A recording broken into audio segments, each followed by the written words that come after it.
Our story begins one beautiful morning in the kitchen where delicious food is prepared. A sweet girl is happily preparing food for one special person. She got up early to make breakfast. Looking at the clock, she realized it was time to wake someone up. The young girl carefully and quietly entered the room, but the door began to creak a little. She approached the sleeping man, gently and tenderly touched him and said in a sweet voice that it was time to wake up. But the man was sleeping soundly. She raised her voice a little, but still gently said that he might be late. The man started to wake up, but he was still overcome by sleep. Suddenly, he heard the girl shouting, calling him father. That one word made him open his eyes sharply and something lit up in his chest. The man abruptly perked up and stood up as if he was startled by something. Seeing the girl, he smiled and thanked her for waking him up. The cute girl looked at him with a smile. She was pleased that he appreciated her concern. And then she said that he should get up quickly, and it was time to go to breakfast. 2 months ago, because of a paternity contract, he suddenly had a daughter. And 10 years ago, a rift appeared on the earth, disturbing the harmony and tranquility. Then many people were terrified and some even went crazy. At the appearance of this rift, people rushed in different directions. They did not understand what it is. From it, in unimaginable quantities appeared monsters, to cope with which a normal person was not able to. However, in some people, regardless of their gender and age, awakened strange abilities. They were called hunters and did not hesitate to fight with the spawn of the rift. Each of them could see and adjust their abilities through a status window that very much resembled a game interface. These were truly powerful people. Each of them possessed special skills. However, Lee Dojin didn't have these abilities, and after serving in the army, he quietly studied for 3 years. He then managed to get a government job as a civil servant in one of the technical positions in the Rift department. There, he became the youngest among the employees. Lee Dojin did not shine especially medals. He often made mistakes like any other ordinary person, because of which he was often yelled at by his boss. But after a year of hard work, he still managed to get his first assignment. He was full of expectations for his first serious job. After work, he went to the Kandon area to search for the rift that had appeared there. But as it often happens at the most important moment in your life, there is some chaos. And that's when our protagonist was hit by a truck on the way to his goal. But life is a very unpredictable thing. It's like an impulsive graph that goes up and down. After a while, he came to his senses, and the place where he woke up was a world called Murim. In this world, he trained very hard. The training was very brutal here. In this world, he died many times. He was killed in many ways. But after each death, he was reborn again. Because after he woke up in this world, he had one ability. With something called a pocket watch that would take him back 24 hours when he died, he could go back again and again, an ability that only he knew about. So he could afford to throw himself into a whole crowd of armed men and not be afraid to die. At one point, he even forgot his name. Well, finally, Lee Dojin had become the strongest in this world. The people of Murim nicknamed him Cheonma, which means heavenly devil. Even though he was the strongest, he wondered how he could get back. Lee Dojin was the first and was rewarded with the same sudden return to his reality. The doctors couldn't believe that he had survived. They said that if he got sick, he should come to the hospital immediately. They couldn't believe that he had recovered. He was the same one who had a 17-hour surgery. He was hit by a truck and now it's hard to believe. Now he doesn't remember the place he lived in very well. If he's going to adapt, it's going to take him a long time. He's so strong now that he doesn't have to work anymore. Lee Dojin recalled that he had a lot of blood on his hands, a sea of it. Constant betrayals have made him unable to trust anyone. It's all the result of the countless deaths and rebirths he's endured. But now he's in a normal world. Now he's normal. And for once, he just wants to live a normal life. When he's a little more settled in, he goes to the Seoul City Hall. When he got there, the people he knew were shocked to see him back. His boss saw him and asked if he was okay because he had been hit by a truck. But Lee Dojin, that as everyone can see now, nothing happened to him. There was really no change in his appearance. His boss noticed that he started talking strangely. Lee Dojin asked him how he used to talk before. And in general, his body became as if stronger. Despite lying broken in the hospital beds, he was so fragile and timid. How did he manage it? And the boss also noticed that his subordinate even seemed to have grown up. Lee Dojin thought for a moment, and then thanked his boss for this information. And his boss asked if it was Lee Dojin and not another person. He replied that he realizes that looking at him he seems to have changed a lot. But it is indeed Lee Dojin. Lee Dojin asked where his seat was. He still had some problems. The director looked at him suspiciously and said that if he forgot where his workplace was, it made him even more suspicious. Now he demanded that he confess where he had put Lee Dojin's file. His female employee replied that it was definitely him. only he was even more handsome. The boss ordered one of his subordinates to bring a fingerprint scanner. Right here, put your right thumb here. If he confirms it, they'll believe it right away. Lee Dojin immediately brought his thumb to the scanner and put it on. Everyone saw that the scanner recognized his identity, and it said that he was an employee of the Rift department, and his name was Lee Dojin. The director didn't believe it this time. He told him to put his finger on it again. He did it again, and his identity was confirmed again. The boss couldn't believe that a person could change so much in 24 hours. The girl said it was possible, it was just amnesia, and his speech became more coherent. The boss asked her that if his speech had changed, it was still possible. But how could his height change? The girl said that she had no way of knowing. Lee Dojin asked to just be told where his workplace was. But boss said he'd better go home today and get a good rest. After all, he's from the accident. He's on sick leave now anyway, but he can go to work tomorrow. The boss said that he would walk him. So he should go home. Lee Dojin said he didn't need to walk him. He could walk himself. Now he went home. In fact, he couldn't remember where his house was, but he managed to get there. It seems to be around here. Entering the house where he was supposed to live, Lee Dojin began to climb the stairs. When he got to the door, there was a code lock. He put his hand on it and stopped. Then he raised his hand and thought about what the code was. From behind the door came the question, who was there? Lee Dojin didn't remember living with anyone. The door opened and a young girl looked out. She looked at him with surprise and called him uncle. Lee Dojin didn't understand if someone really lived in his house or if he was just in the wrong place. After a while, things began to clear up. Lee Dojin finally realized who this girl was. Now they were sitting at the table and the young lady explained the whole situation. Lee Dojun once again questioned everything he had heard from her. So she was the daughter of his brother's girlfriend? The young and cute girl answered that it was correct. She was the daughter of his brother's girlfriend. And his brother's girlfriend died in an accident and she had nowhere to go and then he agreed to look after her? So he told her the code to the apartment and she came here today. The girl said that's right. Lee Dojin thoughtfully asked if they had even met before. The girl replied that they had not met before. And today was the first time they met. Lee Dojin was obviously not very happy that she had come here. He asked her if she had any other relatives. She said that her mom was an orphan, so she had no one to rely on. He looked around and saw a dish not far from him. Lee Dojun asked what it was. The young lady said it was omrice. She made it for him to eat after work. Omrice is a Korean dish, scrambled eggs and rice inside. Lee Dojin replied that for starters, he can't host her. The young lady was outraged. She said he promised her he could take her in. To prove it, she immediately took out her cell phone and showed their correspondence. And correspondence was 2 days. It was written that she could stay at his house for the time being. The girl wrote that she didn't want to inconvenience him so much. Lee Dojin replied that it wasn't difficult for him, so she could come to his place. Then he realized that it was really him writing.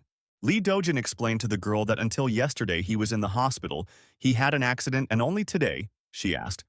What kind of accident? The man replied that he had lost his memory and so he didn't remember who she was and when they texted. Lee Dojin got up and went to wash his mug.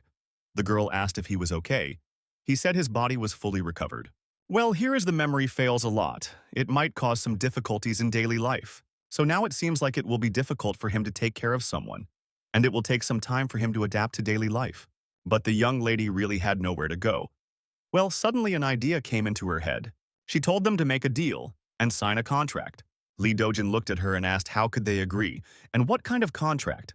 She told him to make Lee Dojun her father only until she graduated from high school. She told him that he had lost his memory. It would be hard for him to live alone, cleaning, washing, cooking. It's all hard to do alone, so she would help him. And in return, he'd let her live here until she finished school. The young, cute girl looked at him with big and sad eyes and asked him to let her live here for at least half a year until she came to the dormitory. Lee Dojin thought that this was not a bad condition after all, rather a very good condition. Because he had been in the Middle Ages for so long, it would take time for him to adapt to the modern world. Besides, he could always ask what he didn't know or ask for help. It would be very beneficial for both of them. Then he replied to the girl that it was fine, and they could draw up a contract. In fact, she hoped that this matter would not come to the signing of a contract. Lee Dojin wrote his contract and gave it to the girl to read. It was written that Lee Dojin will be called the first and the girl named Seoyun Hee the second. The former will provide living conditions to the latter until December 31st, 2024. The latter will provide the former with all receipts and checks for the use of funds for living expenses, pocket money, and so on, and account for all expenses. while the former will allocate funds for the higher described expenses except in special cases. The latter will fulfill all household obligations for the entire duration of the contract. The girl read everything carefully and agreed with everything it said. Lee Dojin asked her if there was anything here that was unclear or needed to be corrected. She said there was no such thing. If everything is satisfactory to both of them, then they can sign this document. The young girl's eyes filled with tears. She was still very young. She didn't think he would be so serious about it. Then they signed everything. Then Lee Do-jun said that she hoped they would get along with Ms. Yoon-hee. She in turn said she would do her best. And then she asked if we can call him father from now on. Lee Do-jun replied that she can do as she pleases. The man started to leave for another room, and the girl replied that she could just call her Yoon-hee, and he agreed with her. She looked at him and thought about how quickly he was getting used to her. Lee Do-jun started to change into his home clothes. At the same moment his new daughter entered the room, she wanted to ask something. The girl didn't expect Lee Do-jun to change clothes, and it made her shy. She immediately turned around to face away from him and apologized. Her new father looked at her and asked, "What else happened?" She replied that there was a rat hanging in the refrigerator, meaning there was nothing in there, and she should go get some groceries. Lee Do-jun replied that if that was true, then he would give her money. The man took out his card and handed it to her and said that she would pay with it. Yoon-hee looked at him and said that he had lost his memory, so maybe if he went to the local store with her, he would remember something. Lee Do-jun thought about it and said that it was also possible so they could go together. After a while they went to the store. She called him father and asked him how long it would be necessary to cook fresh vegetables for him and whether it would suit him. And he thought that why buy vegetables if there was a sale on pork breast? He thought that maybe for a girl it might be important, and he said I'm fine and thanked Yoon-hee. Suddenly there was some heavy noise behind them. People started shouting. They looked in the direction where the sounds were coming from, not realizing what happened. It turned out to be a rift. It happened right in the store. People were scattering in different directions. It turned out to be a girl who was not an ordinary girl. When she saw what was happening, she immediately pulled out a gun from her bag. Yoon-hee shouted that this is the rift and it's too dangerous here, so her father should hide immediately. A creature resembling a green goblin ran out of the rift with a loud scream and an inhuman growl. Seeing this creature, people were horrified and didn't want to look at it any longer. Lee Do-jun didn't resent it at all. He looked at the creature with a kind of disdain. Without thinking long, the girl started firing her pistol straight at that goblin. She made one shot. The bullet hit the creature's chest and went right through it. The wounded creature felt an unbearable pain in its chest, and looking there, that goblin saw a huge hole in the heart area. And then it fell dead to the ground. It seems it was an unusual bullet. Some people ran over and looked at him. Some people said that this goblin had fainted. Others said, "Thank God for the hunter here." Lee Do-jun, still with a nonchalant face, walked up to the girl and thought about how she looked like a hunter. She turned to him and said that she told him to hide if he was hurt, right? Lee Do-jun replied to the girl saying that he would be careful next time and apologized. Immediately, the Secret Service that dealt with such things showed up. They testified that it was a goblin and there were no fatalities. A man from the Secret Service went up to Lee Do-jun and asked him if he had killed the goblin. He answered no and said it was his daughter, took her by the shoulders and put her in front of him. The man who approached them was very surprised. He asked if she had ID and asked her to give him her phone number, address, and bank account number. He was going to transfer the reward to them. Lee Do-jun asked, "What was the reward?" The policeman replied that it was the price for destroying the goblin and mana. The police would pay them a reward for keeping people alive and safe. The policeman also said that the bank account can also provide the father. Lee Do-jun told his adopted daughter Yoon-hee to provide her bank number because it was her labor. The girl was happy and blushed immediately.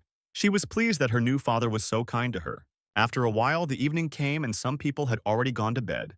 Yoon-hee was still cooking something in the kitchen when suddenly she heard a message on her phone. When she picked up her phone and looked at it, she was very surprised. It was a text message saying that she was asked to verify a money transfer for destroying the rift 50,000 won, a reward of 100,000 won, altogether 150,000 won. The message came from the Seoul Police Department. Lee Do-jun noticed that it was quite a lot.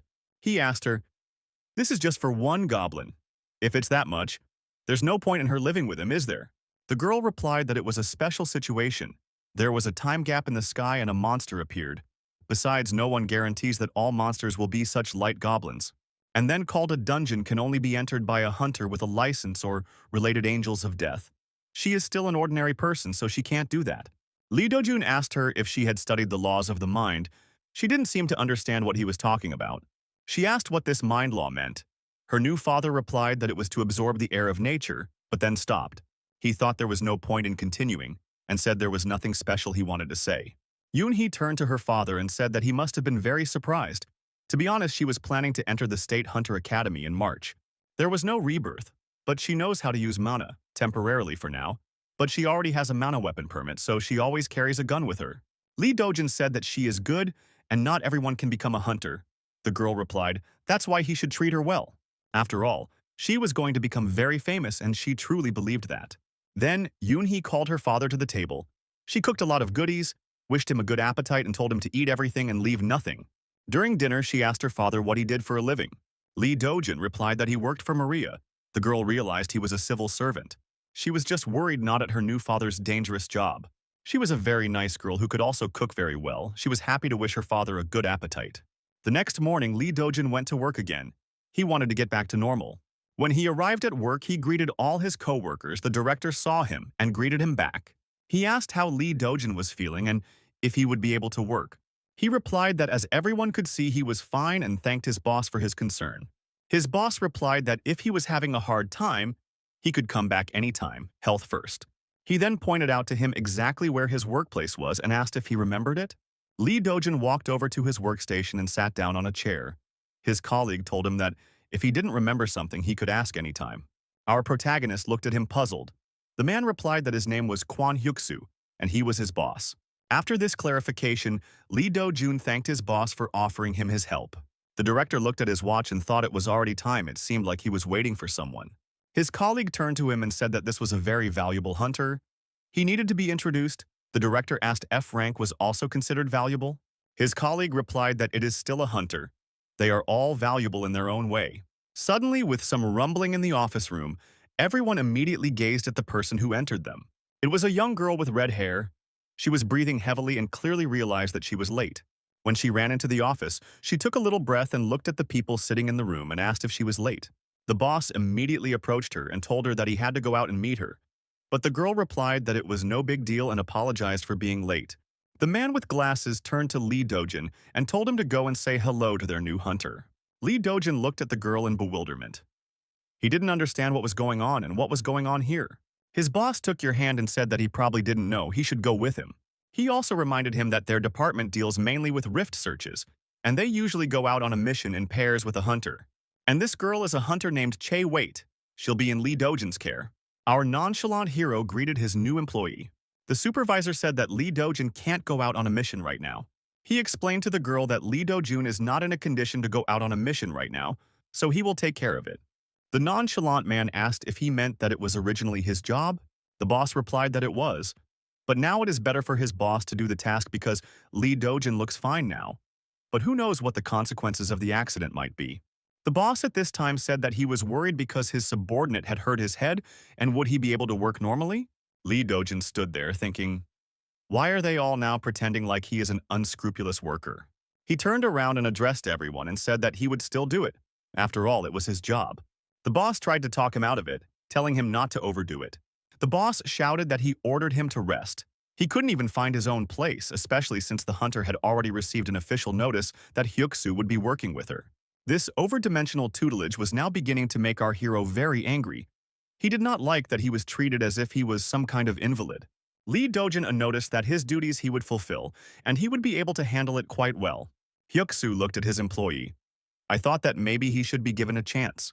After a while, there was a conversation between the boss and the supervisor. Know that Lee Do-jun might not have recovered from the accident yet. Hyuk-soo replied that he understood. But still, Lee Do-jun should be given another chance. He's their employee after all. The boss was a little worried about it. This person was really worried about his employees, but he still agreed with his interlocutor. Lee Do-jun went to the destination with his new hunter. Lee Do-jun thought that in a short time after a few readings he had realized how and what to do. It was his duty to study all the information about the rift. For this job, he would be given support from the Hunter Academy. But a lot of fake documents started to rotate between the major guilds, which started to cause problems. Even the government started to use them. Lee Do-jun was so deep into studying the documents that he completely forgot that there was a girl sitting next to him. She said her name was Chai-ji, and she was 21 years old. Lee Do-jun apologized to her and said that he was busy with the documents, but she said it was okay. Looking around, he saw something unusual. This thing only now caught his attention. On the girl's lap was some big case. He asked what it was. She said that it was her uniform and weapons. It was a must for fighting monsters. The cab driver they were traveling with finally stopped and said they were there. The two officers thanked the cab driver and got out of the car. Cheji started to open her pouch with the necessary things for fighting monsters. She took out some kind of green orb from there and held it to her chest. The orb began to glow. And then in an instant, her form quickly appeared on the girl. Lee Dojin looked at what was happening now with interest, and he was even surprised. Cheji smiled and asked if it was the first time or he was seeing such a thing. He said it was the first time. The sword is a level of defense, but it costs 3 million won. She thinks it's quite expensive. Lee Dojin asked. What about the sword? She said it's a D-rank skeleton monster sword, and it's not very expensive. Now the girl asked what she should call her employee. He replied that he doesn't care what she calls him, whatever she feels comfortable with. Cheji replied that she would call him manager in charge of the rifts. The nonchalant man replied that he was fine with that. They both passed the background check and could go on. After a while, they approached the very rift and stopped right in front of it. They had to look through the rift first. The girl was a little worried because it was the first time she was alone. Suddenly, someone called out behind her. It seemed to be someone she knew. Behind them, 3 people were approaching. Judging by their clothes, they were hunters. The one in front of me said he thought the girl was no longer a hunter. Apparently, she wasn't. It seems the presence of these men was starting to bother her. She obviously didn't want them coming here. The tall man asked her if she had joined the guild too. He spoke mockingly to her, asking who accepted her in the first place since she didn't know how to inject mana. The young girl lowered her head and didn't say anything. She was ashamed. The older hunter continued to mock her, saying that she was a good girl who had survived until now. It was commendable. Lee Dojin asked her if she knew the man. She said she did. They had taken a course together to become hunters. The uninvited guest looked at Lee Dojin's name tag and with an arrogant smile asked, "What is this?" And then he laughed loudly and asked him if she was really here on contract. And then with the same stupid laugh he said that someone like her wouldn't be accepted into the guild. She must have a rank F since she's here. Lee Dojun told him that he should stop acting like this because it looked really pathetic. Hunter looked at his men and asked them, "Is this person really something?" And then he looked at him arrogantly and said that he was just some fool. After saying that, he grabbed Lee Dojun by his clothes and lifted him above him with one hand. The hunter told him that if he didn't like it, he could try to stop him. He then started shaking him and asking him what he could even do to him. Lee Dojun was now angry. Sparks flashed in his eyes. He didn't seem like he was going to take it anymore. Suddenly, the hunter felt something bad. This feeling was unlike anything he had ever felt before. Lee Dojun said that if this man let go of him within 3 seconds, he would forgive him. Lee Dojun's eyes shone with a red light. His ability was now manifesting. The hunter immediately let go of Lee Dojun and froze in place. He felt very strange. At some point, he realized that he couldn't breathe at all. Terror pierced through him. One of his teammates came up to him and asked him what was wrong. The huge hunter fell to the ground and couldn't say a word. He couldn't take a breath. His helpers didn't understand what was happening. They started to panic. They tried to find out what was happening to him. His friends thought he may have eaten something wrong. The hunter was so scared that he wet his pants. The girl he'd just humiliated was watching. Lee Dojun finally smiled for the first time since the accident. He leaned over to the insolent hunter and asked what was going on with him. Perhaps he needed help getting up. He looked at him with his red eyes and gave the man sitting in front of him a look of terror. At the same time, he got into his mind and said that if he valued his life, he had better get out of here and stay out of the way. The terrified hunter was finally able to breathe, and he shouted that he was listening. All the people standing around who saw this were also scared. They had really underestimated that guy. Lee Dojun turned to his partner and said that it was time to go quickly before they saw something worse. After a few seconds, they had already entered this rift to solve this problem. After going through it, they found themselves in some completely different place. It was quite a beautiful place. There were no cities around, and there was only nature alone. They realized that this was an F-rank rift, which was probably why it was so simple inside. Lee Dojun logged into the rift management system. It was a very handy application. He entered some information about this fault into the system. They had to select the rank of this fault. If it was greater than F, then they had to select an exception point.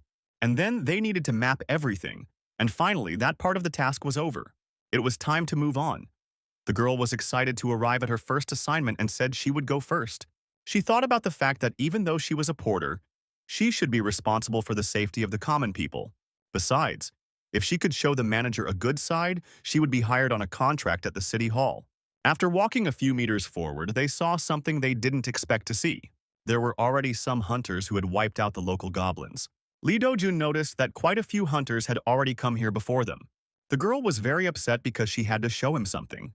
But Lee Dojun thought that it was good. There would be no goblins and it would be faster to make a map and finish their work.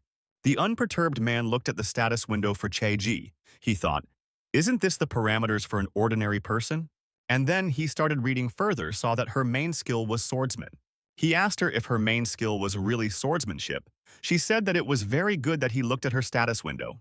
The girl further said that it was correct. At first she was very happy. After all, there were not many rank C skills like this. When she first started the course, she was among the first. She always wrote her exams with an excellent grade and never lost a competition. Then she really thought she was the best. Well, it all went downhill when they started showing off their skills. She had no mana. What could she do? She was told that it only appeared from the 3rd level, and she didn't even know how to get to the 2nd level. Looking for the girl thought that she would probably fail with her efforts. Something could be done. Just try and try again. The young lady was so engrossed in her story that she completely missed the danger. Lee Dojin quickly picked her up and rescued her. Only now did she see that something had fallen right where she was standing. It was a huge wooden bat. It was equipped with spikes, the kind goblins usually used. She finally saw several goblins walking right in front of her. She didn't realize when they hadn't made it here. Lee Dojin lifted up the young girl and told Miss Che-ji not to take a plunge. He said in a calm tone that a battle was about to begin, but the girl was clearly nervous. He pushed her forward and told her to start the battle. She decided that now would be a good time to pull herself together and focus to perform at her best.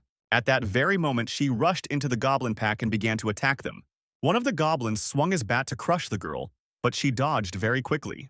After a quick dodge, she immediately pushed her hand off the ground. This push was quite strong, and she jumped high up the mountain. The girl immediately struck the goblin. He was right in the nose, but it was not a fatal blow, but only split his nose. Then she concentrated in the jump and aimed her foot straight at the goblin's head. With a powerful leg kick, she hit him right on target. She hit him where she first hit him with her sword. The goblin proved to be quite strong. It just stepped back a few meters. And then the green creature looked at its nose and saw blood. That was his mistake. He distracted the girl very quickly with a hand motion, blew his head off. The goblin's head rolled a few meters away from the body and the goblin's body fell to the ground. She realized that she had acted quite well. She had managed to crush the first enemy. She looked at the manager, smiled, and turned to him saying that she could easily kill the goblin. But Lee Dojun didn't seem to be paying any attention to this. He was busy doing his own thing, but a goblin came running at him. This green monster came very close to the man. The girl began to panic. Our unperturbed hero sensed the creature's approach.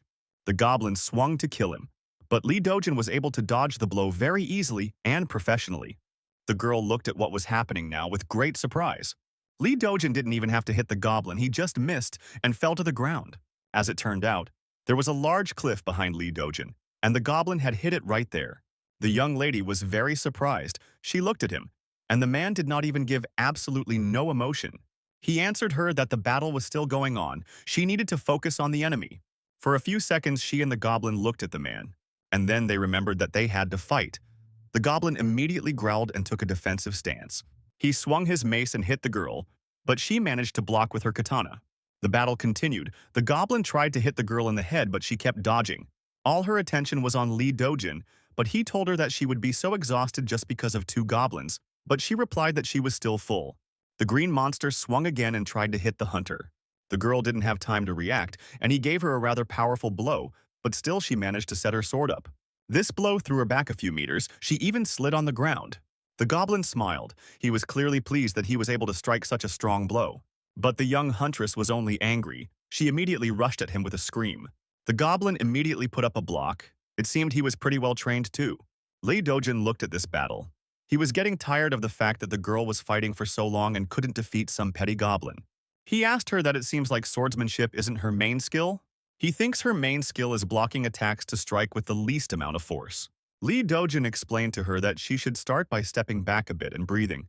She was having trouble breathing, and that's why her sword was shaking.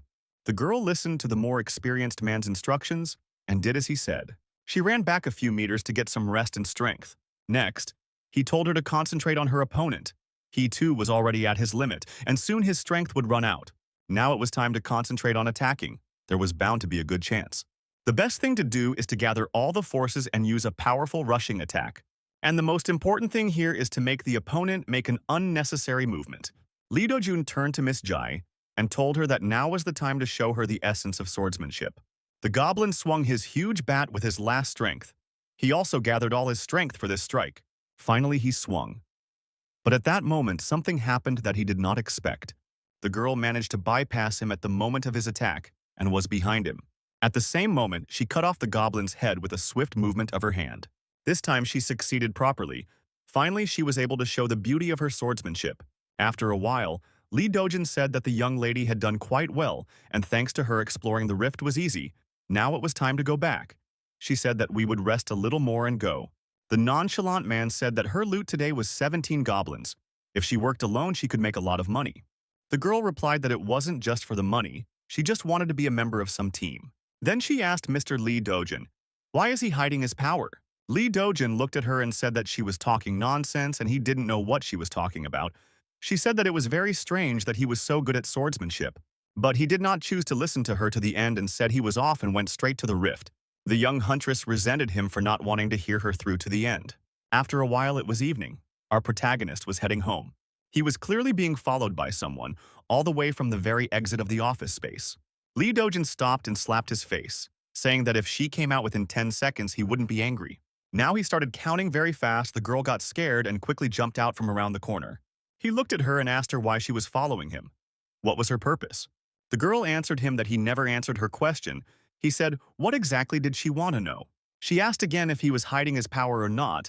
This question was tormenting her.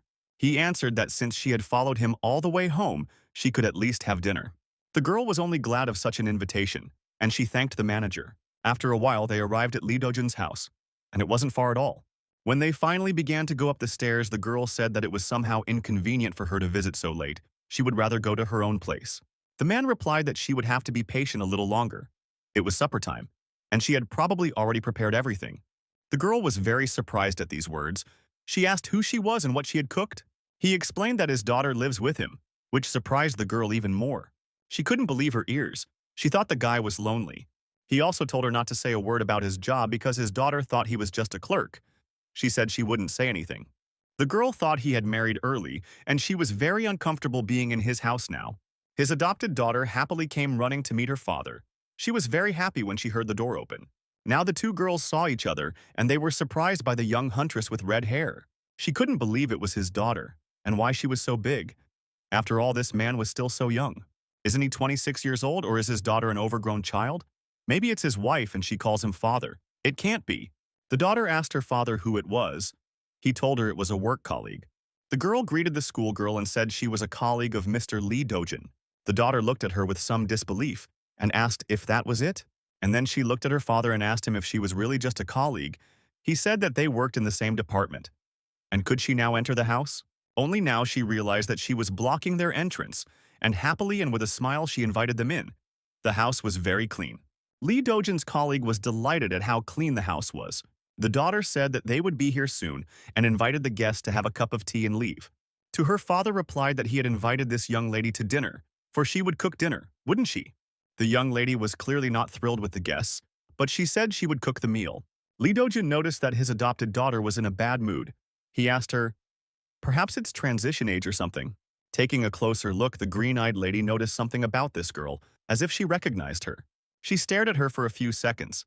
Lee Do-jun's disgruntled daughter was preparing food.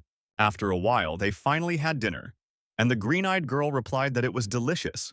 She also said that she was an amazing cook. She even knew how to make spicy cabbage soup, to which sweet daughter replied that she had bought it. Their conversation was not going well. They were talking in different words, but they couldn't understand each other.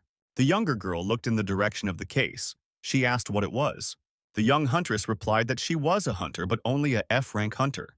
The huntress said that it was for carrying, but that it was made in Schwartz's workshop.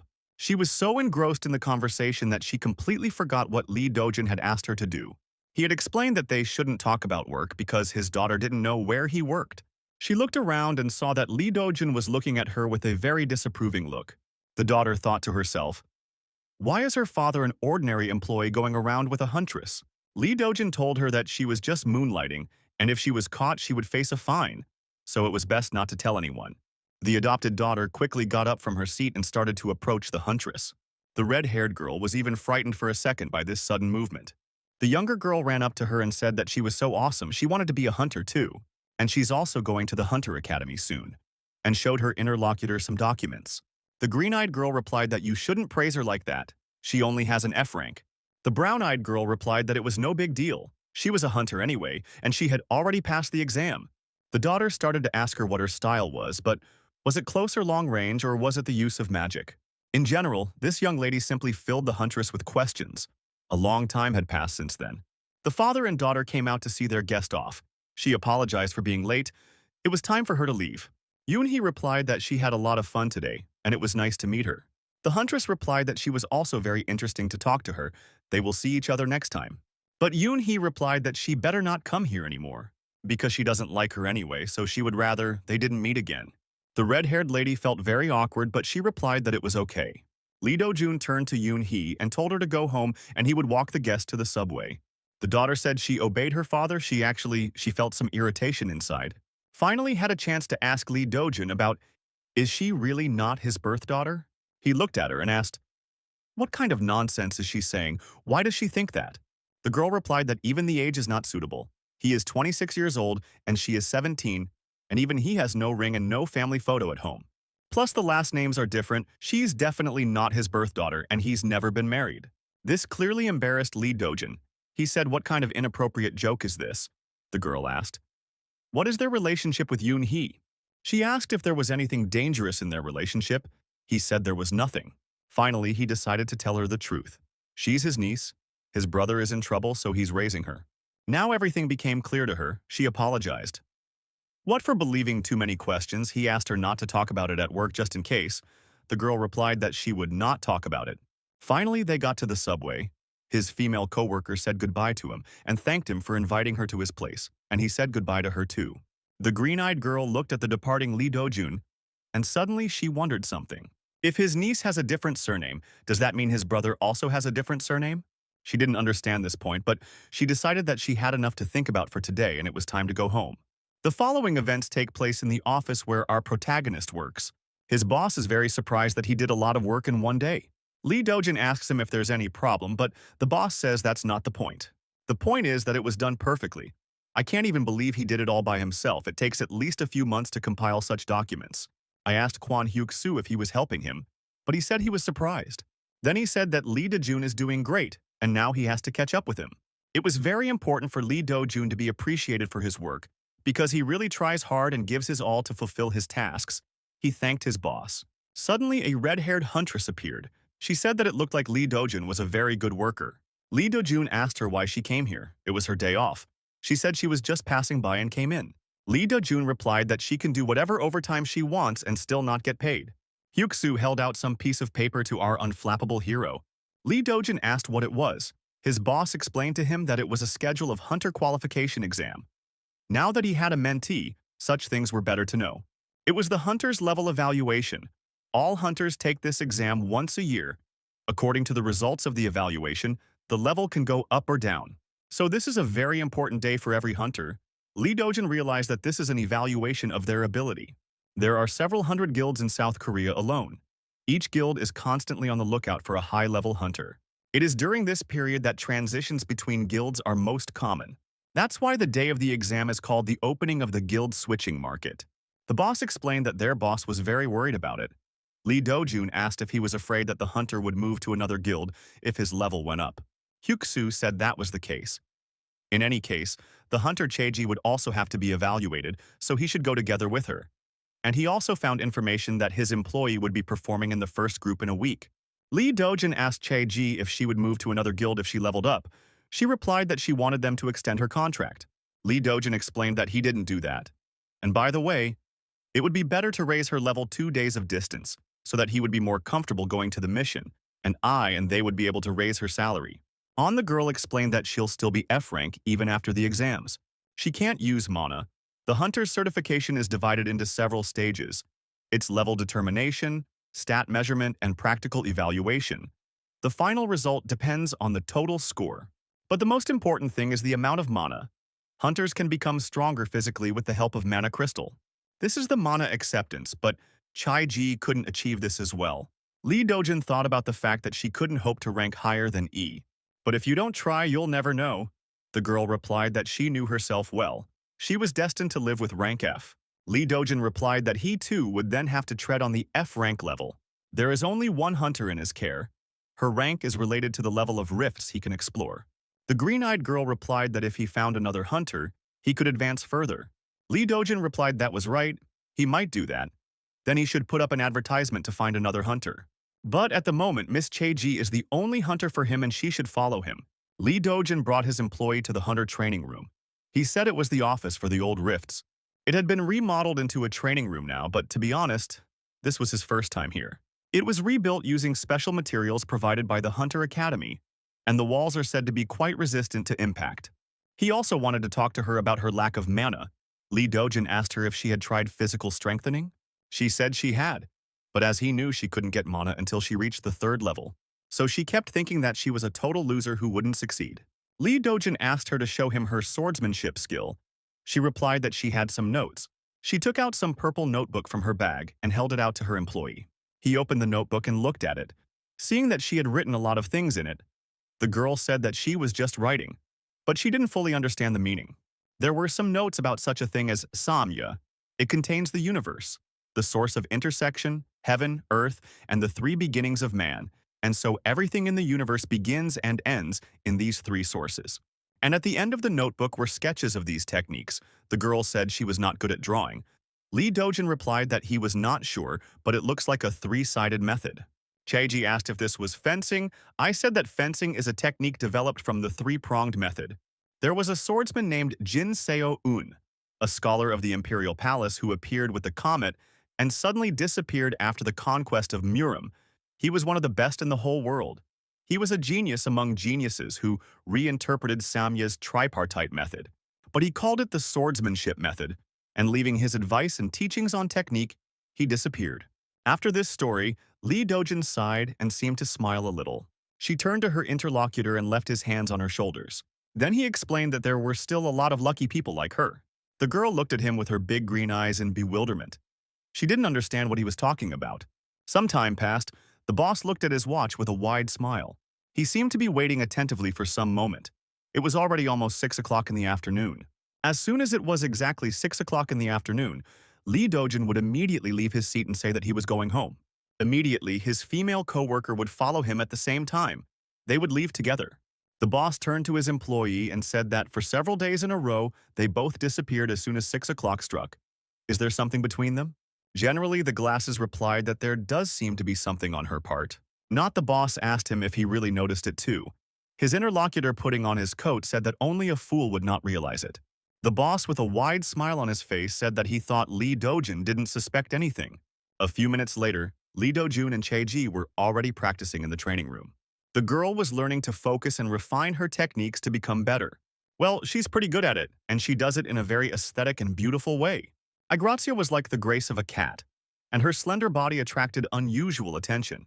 After every workout, the girl felt herself changing. She felt some kind of incredible power. Looks like this is mana. Her level of this boy was increasing. Her rank was C. Lee Dojin replied that this was excellent. This was the result she got in just a week. The girl rejoiced and said that meeting the manager was a real luck. He said with a smile that it was natural. I will take it into account when I renew the contract. The young girl was very happy about this. She smiled and her cheeks blushed, and then she said that she thought so. Lee Dojin asked what she meant. She said that he was hiding his strength after all. Lee Dojin, at the same moment, turned around and said that they would see each other tomorrow at the Hunter Academy. He was going home? The girl said, okay, and said goodbye. The next day, there were already quite a few people gathered at the Hunter Academy. Lee Dojin asked the green-eyed girl if this was the first time she was participating in the certification. She said that she was taking the hunter's exam. She had already passed the whole procedure, but she had never passed it after that. She had been practicing so hard, she would probably have a good result, she thanked her trainer. One of the people present was very surprised. He shouted that it was Kang Min-hyuk. Along with this important person, there was also Han Min-ji. These were important people of rank C, and together, when they saw these people, all the other people in the vicinity parted to the side. Lee Dojin asked his female co-worker who these people were. They might be some stars, she asked. Doesn't he know them? They are the hunters from the Icarus Guild, not the 7th and 10th ranked guild. They are some of the strongest hunters in the entire world. Lee Dojin looked at them. With one glance, he realized who these people were and where the limit of their ability was. And then he replied that they were nothing special. If you tried hard enough, you could catch up with them in a year. The people who heard this started laughing. Could it really be possible to become higher than rank C? They thought he was crazy. The girl was very embarrassed. She asked the manager not to say such things anymore. The man was unhappy about why he should do business here as well. The real girl next to him told him to watch his face because there are a lot of cameras here. Still, it was more interesting than going out hunting and getting dirty in the blood of monsters. Then the girl continued and said that in addition they say that this time some genius will surely appear. The man with long hair replied that he had been hearing these tales for years. After all, they couldn't let a good hunter get another guild. Then the girl rushed forward and told him to keep up because he had to take his place.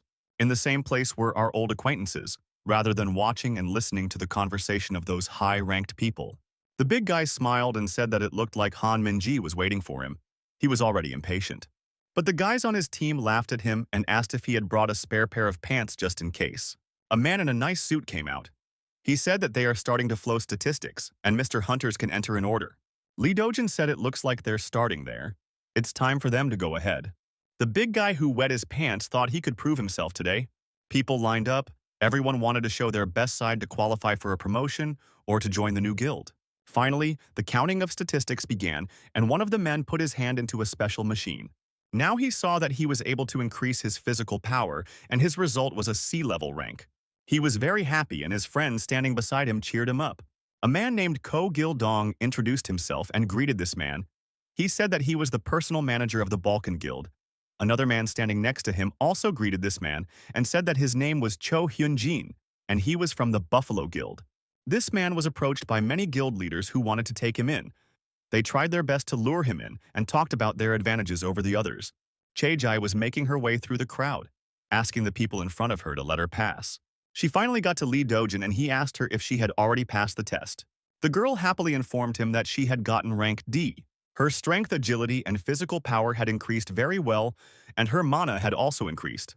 Lee Dojin, still with the same nonchalant face but with a pleasant smile, he congratulated her on the occasion. They were done with that, but there were still some exams to be taken. They approached the arena where some of the hunters were already fighting. The girl put on her costume. The male escort replied that she had to get ready because she was next.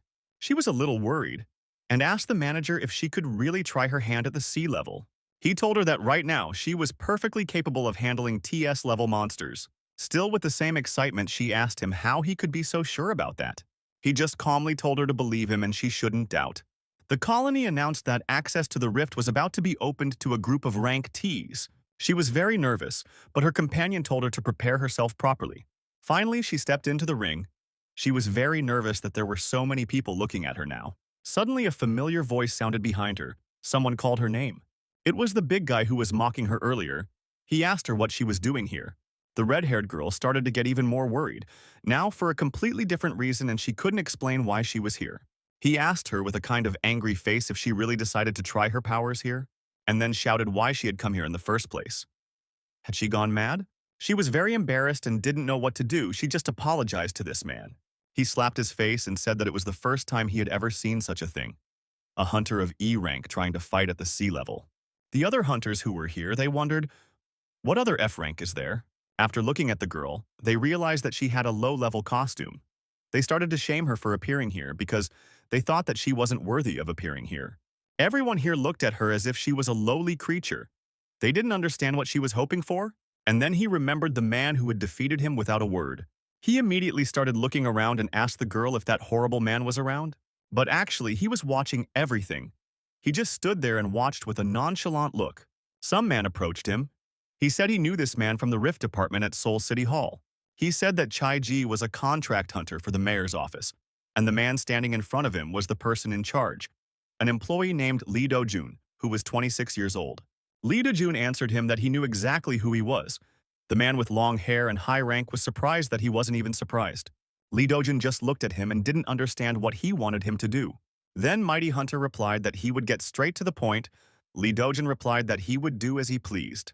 His interlocutor replied that they wanted to invite Chae-ji into their guild.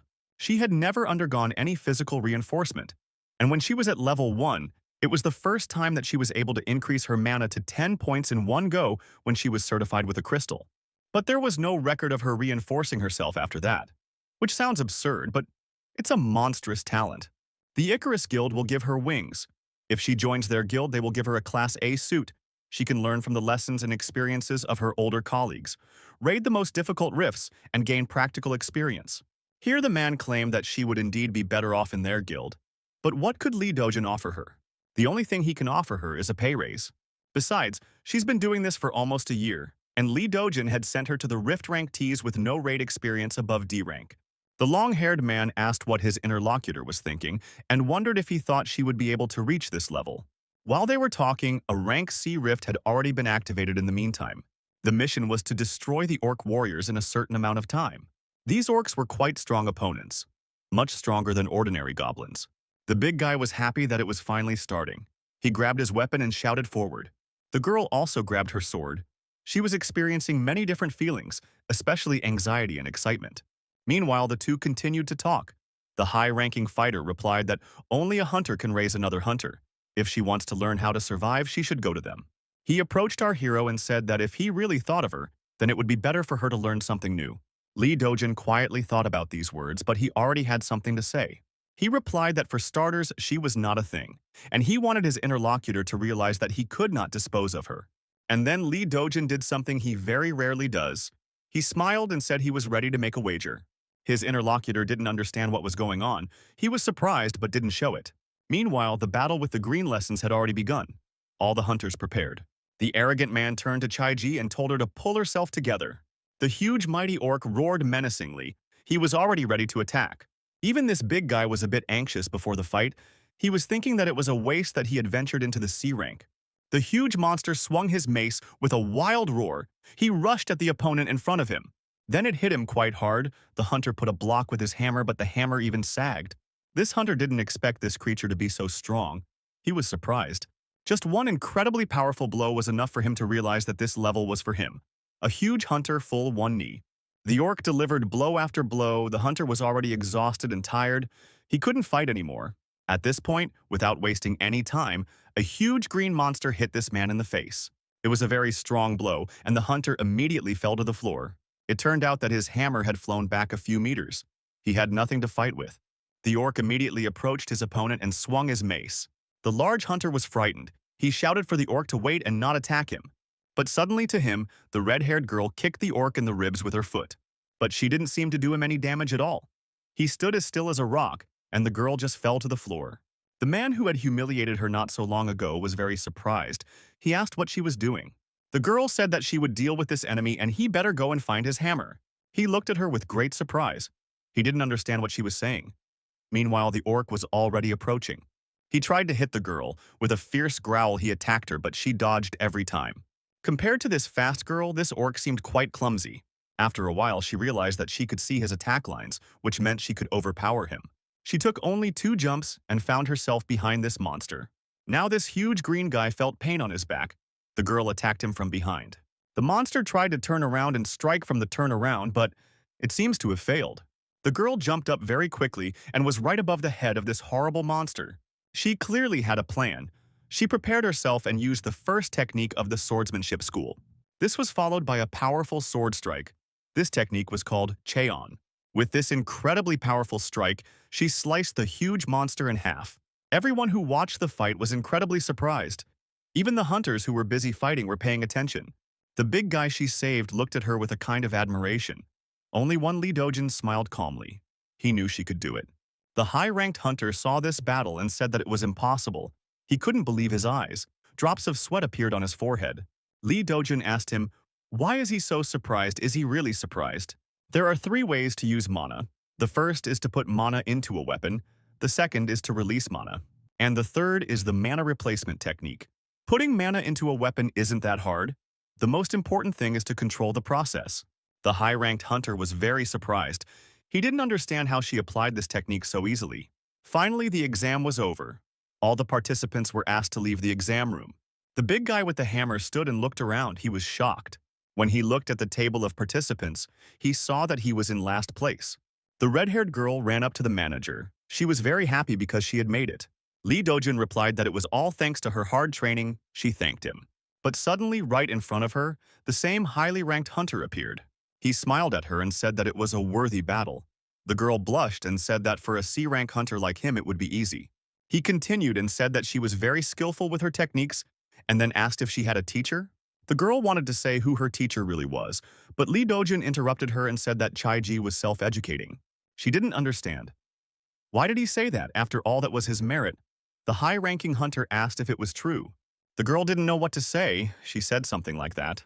He then continued and said that he wanted to get straight to the point. The man in armor explained to her that he wanted to accept her into the Icarus Guild. He told her that if she accepted, they would provide her with everything she needed and also provide her with anything she wanted. He wanted to say something else, but the girl replied that she was very grateful for the offer, but she would not join his guild.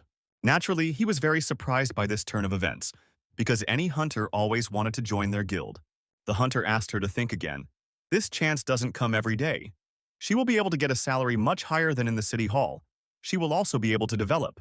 The girl apologized and said that she was happy with her current situation. She wouldn't want to change anything. And then she just said goodbye to him and said that she would go. She had to go now. Lee Dojun turned to him and told him to remember to call him. At first he didn't understand what the manager was talking about, but then he remembered. They had made a bet.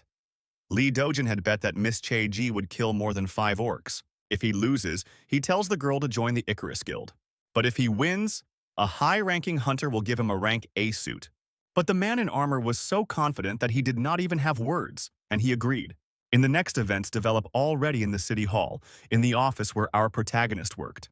Chae-ji showed her new achievements. She was a little shy. But I was happy to support her. They said that she was doing a great job, because so quickly she went from rank F to rank C. And the man with the glasses said that they had published an article. The boss asked what it said. It said that the Icarus Guild was rejected.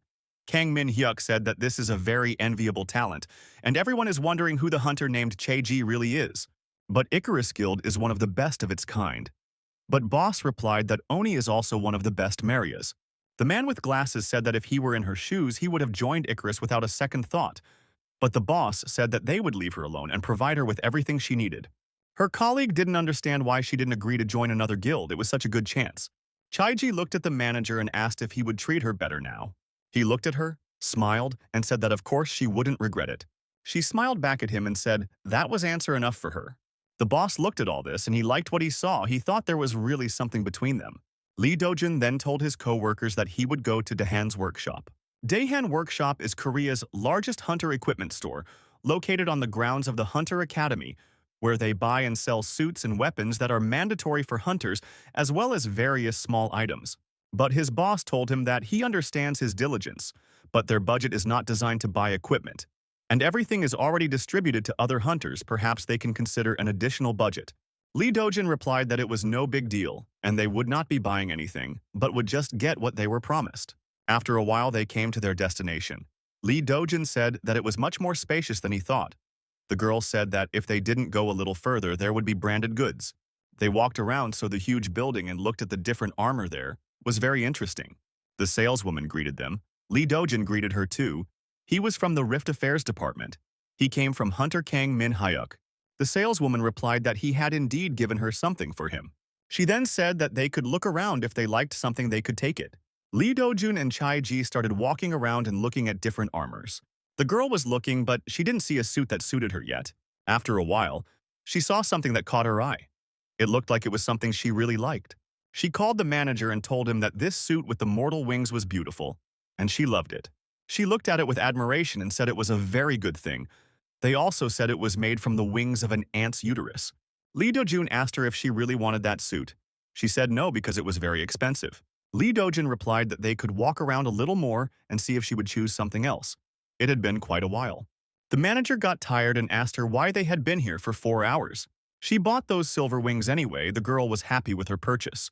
Passing by one counter, Lee Dojun saw that there were a lot of weapons on the compartment. There was a 50% sale. He asked what it was.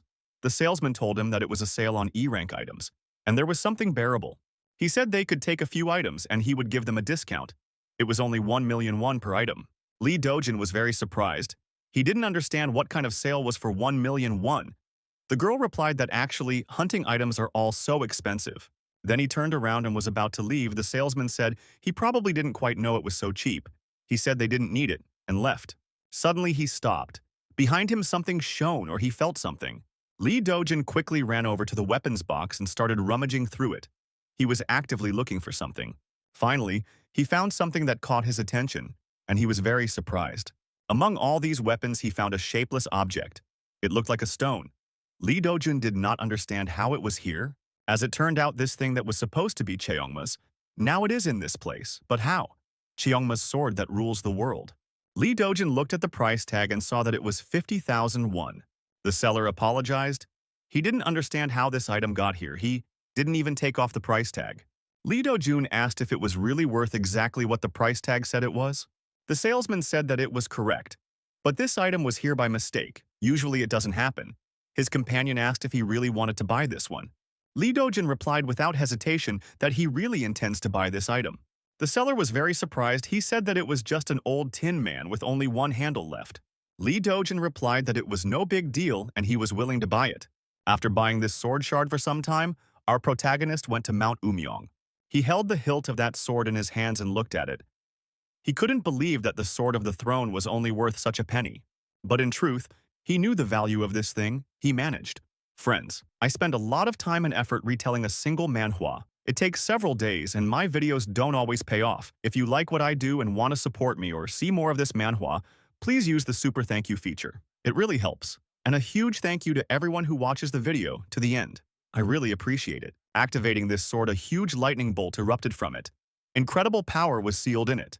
After a while, he remembered that his adopted daughter Yoon-hee had already prepared dinner and was waiting for him. He realized that if he took the subway, it would be too late and he wouldn't make it in time for dinner. Since he was not an easy man, he used some power he had mastered, and at that very moment he disappeared. Lee Dojun arrived home and apologized that he was a little late today. The TV was on in the house, and there was a news report on the news saying that a large-sized rift had appeared and disappeared not far from Mount Umyong today. Lee Dojin didn't understand why Yoon-hee left the TV on and went somewhere else. The girl was in her room. The bill she had to pay had come again.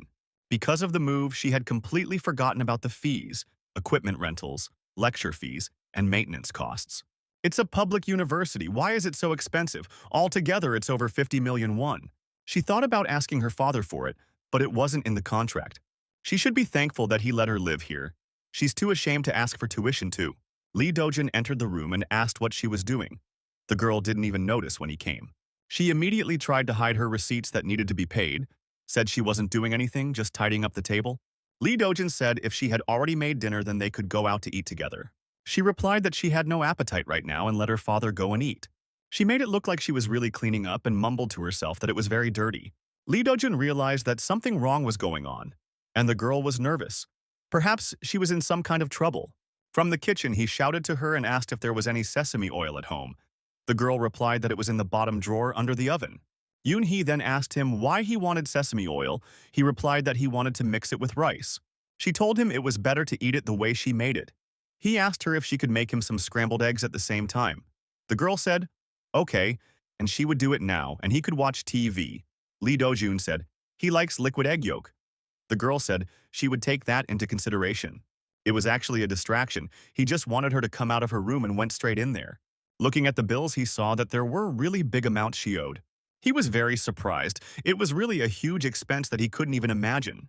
After a while, he went to bed, but something kept him awake. The thought came into his head that if the entrance fee was 50 million, how much would it cost for 3 years of study? He calculated all these sums, taking into account the equipment and training as well. Now he could see why Miss Chae-ji was always collecting these monocrystals. Suddenly, he decided to make a phone call. After he made the call, he thought to himself, is it too late? It was Chae-ji. She answered the phone and asked him what was wrong. He asked her if she could sing, and she said she was going to sleep because she had to go to work tomorrow. In fact, she had been sleeping sweetly for a long time, but the call woke her up. Lee De-jun wanted to ask her about the A-rank mana crystal, how much it costs now. The girl said that it depends on the size of the crystal. She had heard that one A-rank crystal costs about 100 or 200 million won. The girl thanked him for his concern but said that she was still a long way away from the A rank. She had only recently gotten the C rank. He didn't really know what she was talking about, so he thanked her and told her to rest. Chae-ji thanked the managers again for getting her the suit.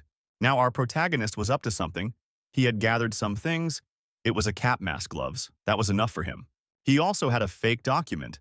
It was a temporary hunter's pass. He was glad they had thrown it away once at his place. Going to the door, there was a note. It said she had gone to Guryong Mountain. It would take about 2 or 3 hours. That would be enough for him. Now it's time to move out. The note said she had gone to exercise. After a while, Lee Dojin arrived at Guryong Mountain. There was a sign saying that it was dangerous and forbidden to enter. Lee Dojin put on goggles and a mask. He completely hid his face so that no one could recognize him. And then he made an incredible high jump. Ordinary people can't exactly do that. He moved like a magical ninja, making incredibly long and high jumps. After a few moments, he approached the rift and stopped right in front of it. This rift could only be entered with a rank A hunter pass. He attached his fake pass, and his identity was confirmed. He was then warned that the difficulty level of the rift was much higher than this hunter's rank. If he wished to enter, then he would need to offer the card again. The verification was complete. Without a second thought, he entered the rift and was already in a completely different world. He thought that no one would notice 1 or 2 monsters. It was a day off, which meant that he should hurry up and go to rest. Suddenly, he heard some noise. 3 more hunters came in behind him. When they saw him, they were very surprised. They didn't expect anyone to be here. Lee Dojin looked at them. He was clearly pleased and realized that the situation had become complicated. The girl who was there asked who was so crazy. He wasn't even wearing a costume. It was very strange for them to see a man in such a big rift without a suit and without weapons. One of them thought that maybe he was broadcasting. Such people come here sometimes. They decided to talk to him nicely and send him home so he wouldn't die here. One of the hunters approached him and said that his name was Han Dong-hyun, and he was from the Meizai Guild. Then he asked who this man was. Our nonchalant hero was silent and didn't say anything. That hunter didn't like it. He asked why he didn't want to reveal himself, and if he even knew what this place was. Lee Dojin replied that of course he knew what this place was. The man in front of him asked if he was a hunter. Coming like this was like signing a death sentence. Lee Dojin replied that he didn't have to worry about him. He would just catch 1 or 2 monsters and leave. He was about to turn around and leave, but one of the hunters stopped him. Suddenly, they felt something strange. It seemed to be like some kind of earthquake. It seems that there was a mistake in the rift, and the Ogre King started to appear there. Exit from the rift is limited until the Ogre King is completely destroyed. The rift can also be opened in case of death of all participants. The participants were very scared. One of them ordered all the others to press the emergency video button urgently. At the same moment, Oni was able to contact the president of the Hunter Academy named Chern Young-chul. His assistant had already checked everything and said that there were only 4 hunters, 3 hunters from the Meizai Guild, and 1 F rank. The man with gray hair asked who the 4th hunter was, and the system showed that it was a hunter named Kim Hyun-woo. There is no sound on the emergency cameras, but it shows that the hunters have attacked the trail and are about to destroy the monsters. The members of the Mizoya are considered one of the best among the hunters of Ranch A. Plus, they are well armed. If luck is on their side, it might work out. But the man with the mustache said that if this king of monsters attacks, they will surely die. They should go straight to the negotiation room. Meanwhile, all the hunters were already running away very fast. They were running without respite because speed was their only chance to survive. The hunters drank all the potions they had to speed up. The head of this team ordered his aides to identify and report the location of the monster. Mira is a long-range fighter. He can detect the enemy within a 1-kilometer radius. John Ho is the most powerful healer of all. Still, the head of their team thought that they were strong enough they should just act as usual. Maybe they would still have a little more luck than usual. Lee Dojin said that it seems that they are no longer on their way. So he will go with my side. The frightened hunter told him to shut up because this is a very dangerous moment, and he better stay close to them because he might die. He also told him that if this stranger talked such nonsense, he'd kill him himself. The young guy with glasses apologized and said that his friend is actually kind. He's just very worried right now, and he's asking for understanding. The girl asked if they could survive. The Ogre King is not easy prey for C-rank hunters. And the leader said, "Stop thinking about all that nonsense and focus only on your duties." And then he sat down abruptly and told everyone to stop for a moment. There was one dark, huge ogre ahead of them. They decided to destroy it and move on. He then asked the girl named Mira to check for other monsters nearby. She immediately started to do so. Her eyes shone with a bright yellow light and her eyes became like a cat's. This ability helped her to look around better. Then the head told his companions to cover him from behind and he would take over from those in front. And our unflappable protagonist, he ordered him not to do anything weird and just stand still. The guys were about to rush into battle, but the girl told them to stop. They looked at her and asked what was wrong. She said that it seemed that all these monsters were heading in the same direction. And indeed, all these dark ogres were all going in one direction and not paying attention to what was going on around them. All of them were approaching the king of the ogres. It was an incredibly huge, powerful creature, larger than all the others.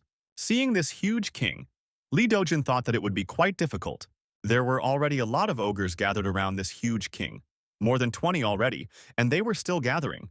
Looking at these hunters, he realized that they would not go far with their abilities. He stood up and thought about what he didn't want to do, but there was nothing he could do. And he was immediately grabbed by the guild leader from shouting that he was a jerk and shouldn't stick out. He was clearly panicking a lot and said that if everything failed because of him, he would strangle him personally. Lee Do-jun wanted to calmly explain his plan to him, but he yelled at him and told him to shut up or you would die. Lee Do-jun said that if he didn't want to listen to him, then let them do as they please.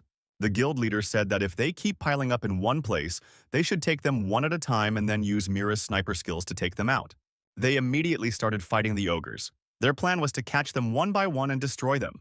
The guild leader swung his huge cleaver trying to crush the huge monster. But to his surprise, this monster easily grabbed his weapon and didn't even get hurt. Then many arrows flew into the back of this monster at the same time. It was a girl. She was very good with her bow. This ogre was quite strong.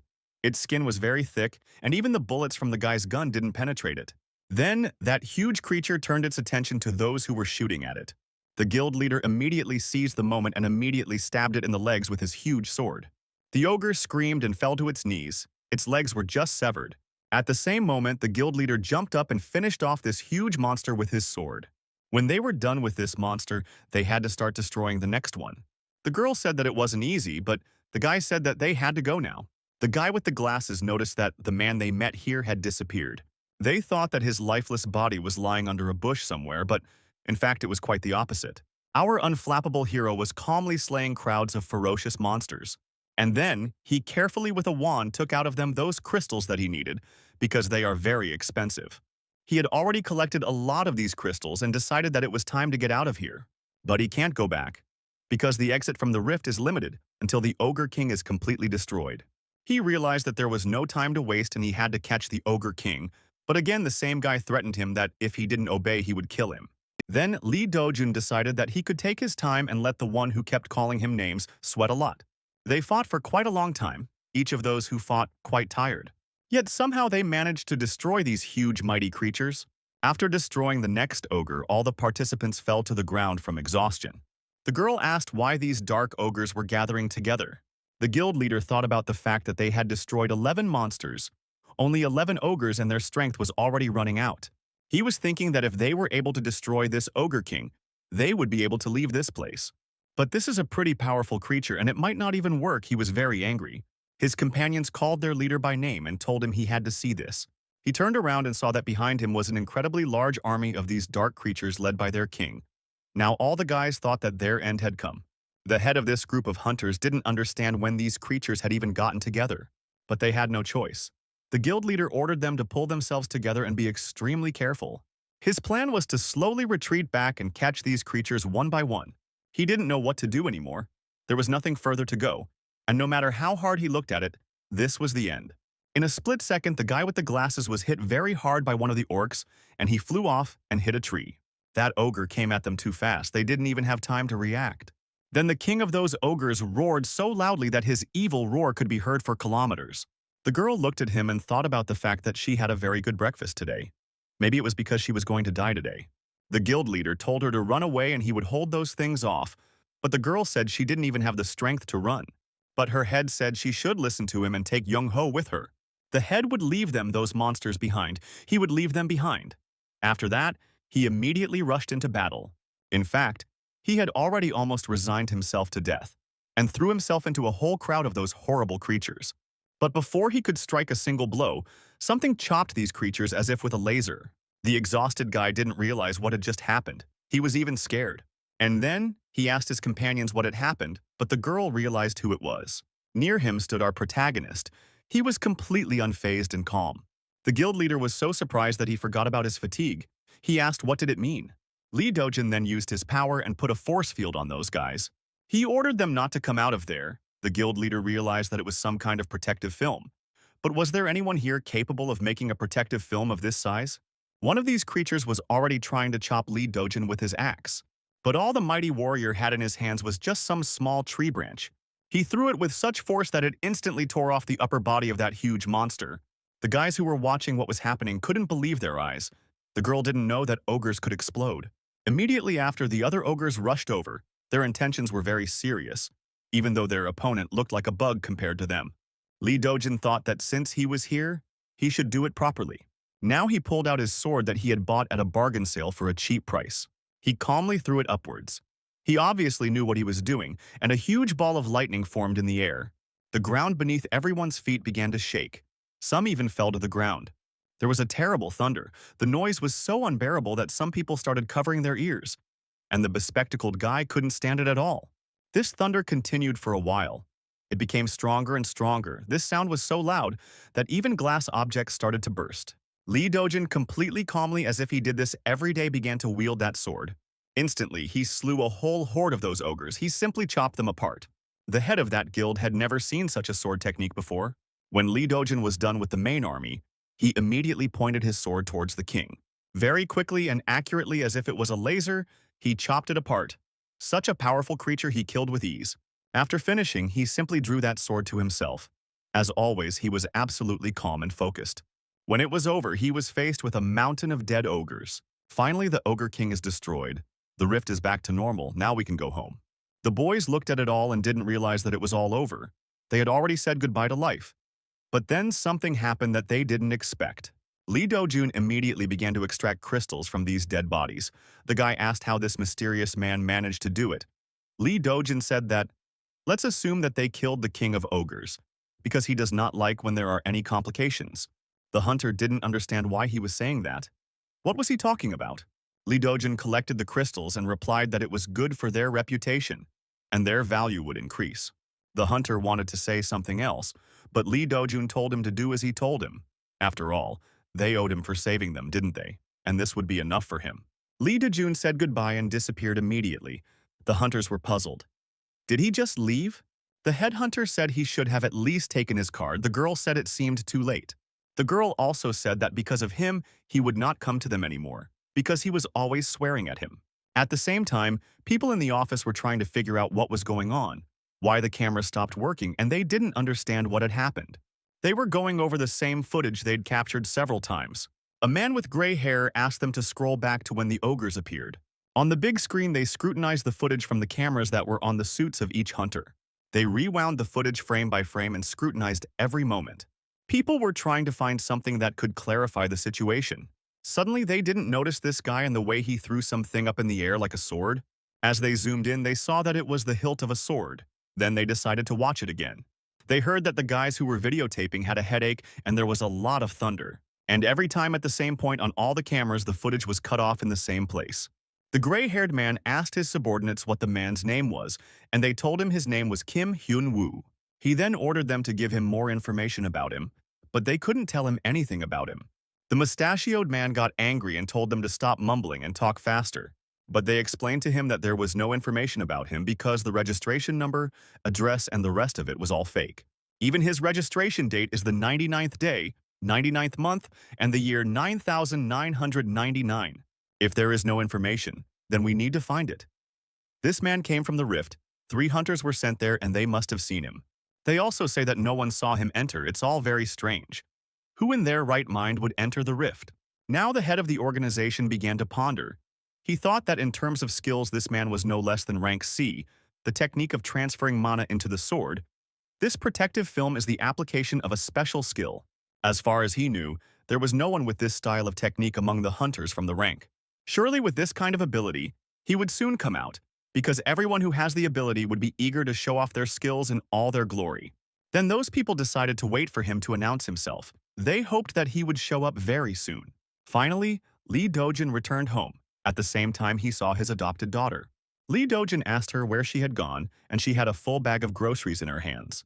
When they entered the apartment, the girl said that she went to the store to buy groceries. Lee Dojin asked if it was hard for her to carry it all.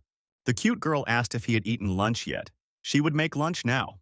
Lee Dojun replied that not now, he would have lunch a little later, but now he would clean up his room. When he entered his room, he saw that it was incredibly clean.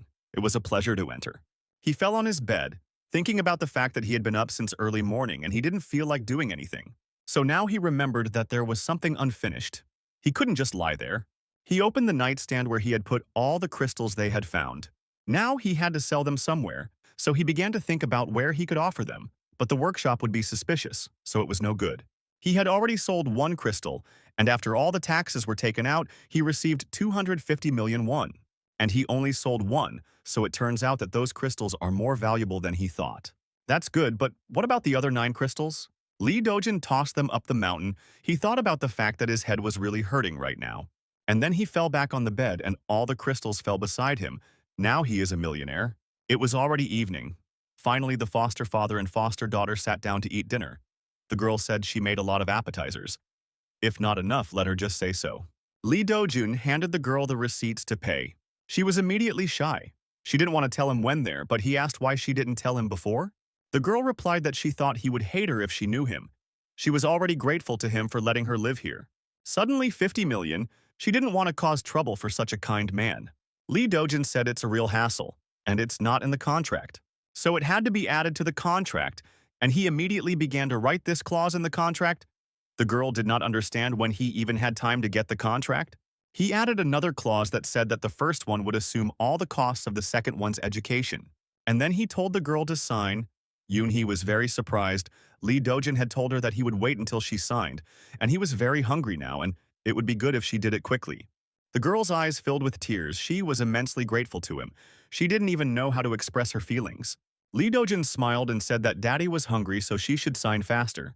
Finally, the girl couldn't hold back her tears. She thanked Lee Dojin. He handed her some tissues and said that this daughter was costing her dearly, but enough crying and it was time for dinner. So the weekend passed, Monday came, and it was time to go to work. Lee Dojun was about to leave and told his adopted daughter that he was leaving. But the girl stopped him, ran up to him, and said that his tie was twisted and immediately fixed it. She also made him a small snack, handing him a container of food. Lee Dojun noticed that there was actually quite a bit of food. He thanked Yoon-hee and said he had to go. The girl smiled very sweetly, told him to be careful, and called him father. Lee Dojun noticed that his adopted daughter was treating him even better. He thought it must be the power of 50 million won. The first to arrive at work was usually the boss with glasses. He was looking at an article about the Mozoic Guild being very popular lately. Lee Dojin entered the room and greeted his boss. The boss returned the favor. And then the white-robed man asked if his companion had seen the news. It was said that 3 A-rank hunters had destroyed the boss from the A-level Great Rift. Lee Dojun made a surprised look and said that he didn't know about it. Could it really be true?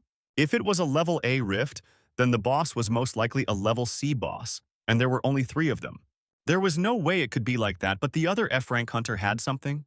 He then asked Lee Dojin with interest what he thought about it, but he said that the Mizai Guild seemed to be a very honest organization. The man in the white shirt thought that he was probably right, and then thought, did he say it was the Mezai Guild? And then he told Lee Dojin that he should also read a little more about the rifts. Judging by the speed of Miss Chai-ji's ability development, you're already at the next rank. And by the way, their department hasn't had any hunters higher than rank B yet, so he doesn't know exactly how to prepare. He also handed him a large notebook that said it was the Orc Forest Rift Division. Lee Dojin asked what it was. His boss replied that it was a new rift that had appeared in Gyeonggi Province, near Dokyang District, in Goyang City. The last time he had briefly looked there during a business trip, there were orcs there. It's supposed to be a rank C rift. And since Miss Chai-ji has already received a rank C, it would be a good idea for them to go there. Also, Lee Dojin said that he was grateful because it was a sign of trust. His boss also said that Lee Dojin has been working very well lately, to which our humble hero replied that he should try harder. The boss told him that if he doesn't understand something, he should ask, and he will gladly help him in any way he can. Like an arrow, a girl flew into the office. She apologized for being late. It seems she lived too far away from this place. The boss in glasses replied that she could stay at home on normal days. They have such rules. Unbeknownst to the boss, he turned to the man who was junior to him and said that he couldn't even greet the dear employee properly, as if she had no right to come here. The man with glasses also greeted her and said she could come anytime. The red-haired girl smiled happily and thanked them for such nice words. Lee Dojin asked his boss if he was busy today. He asked, "What's up?" Lee Dojun replied that since he was talking about it, he wanted to go with Miss Chai-ji to this place. He replied, "Okay," But first we have to warn the boss.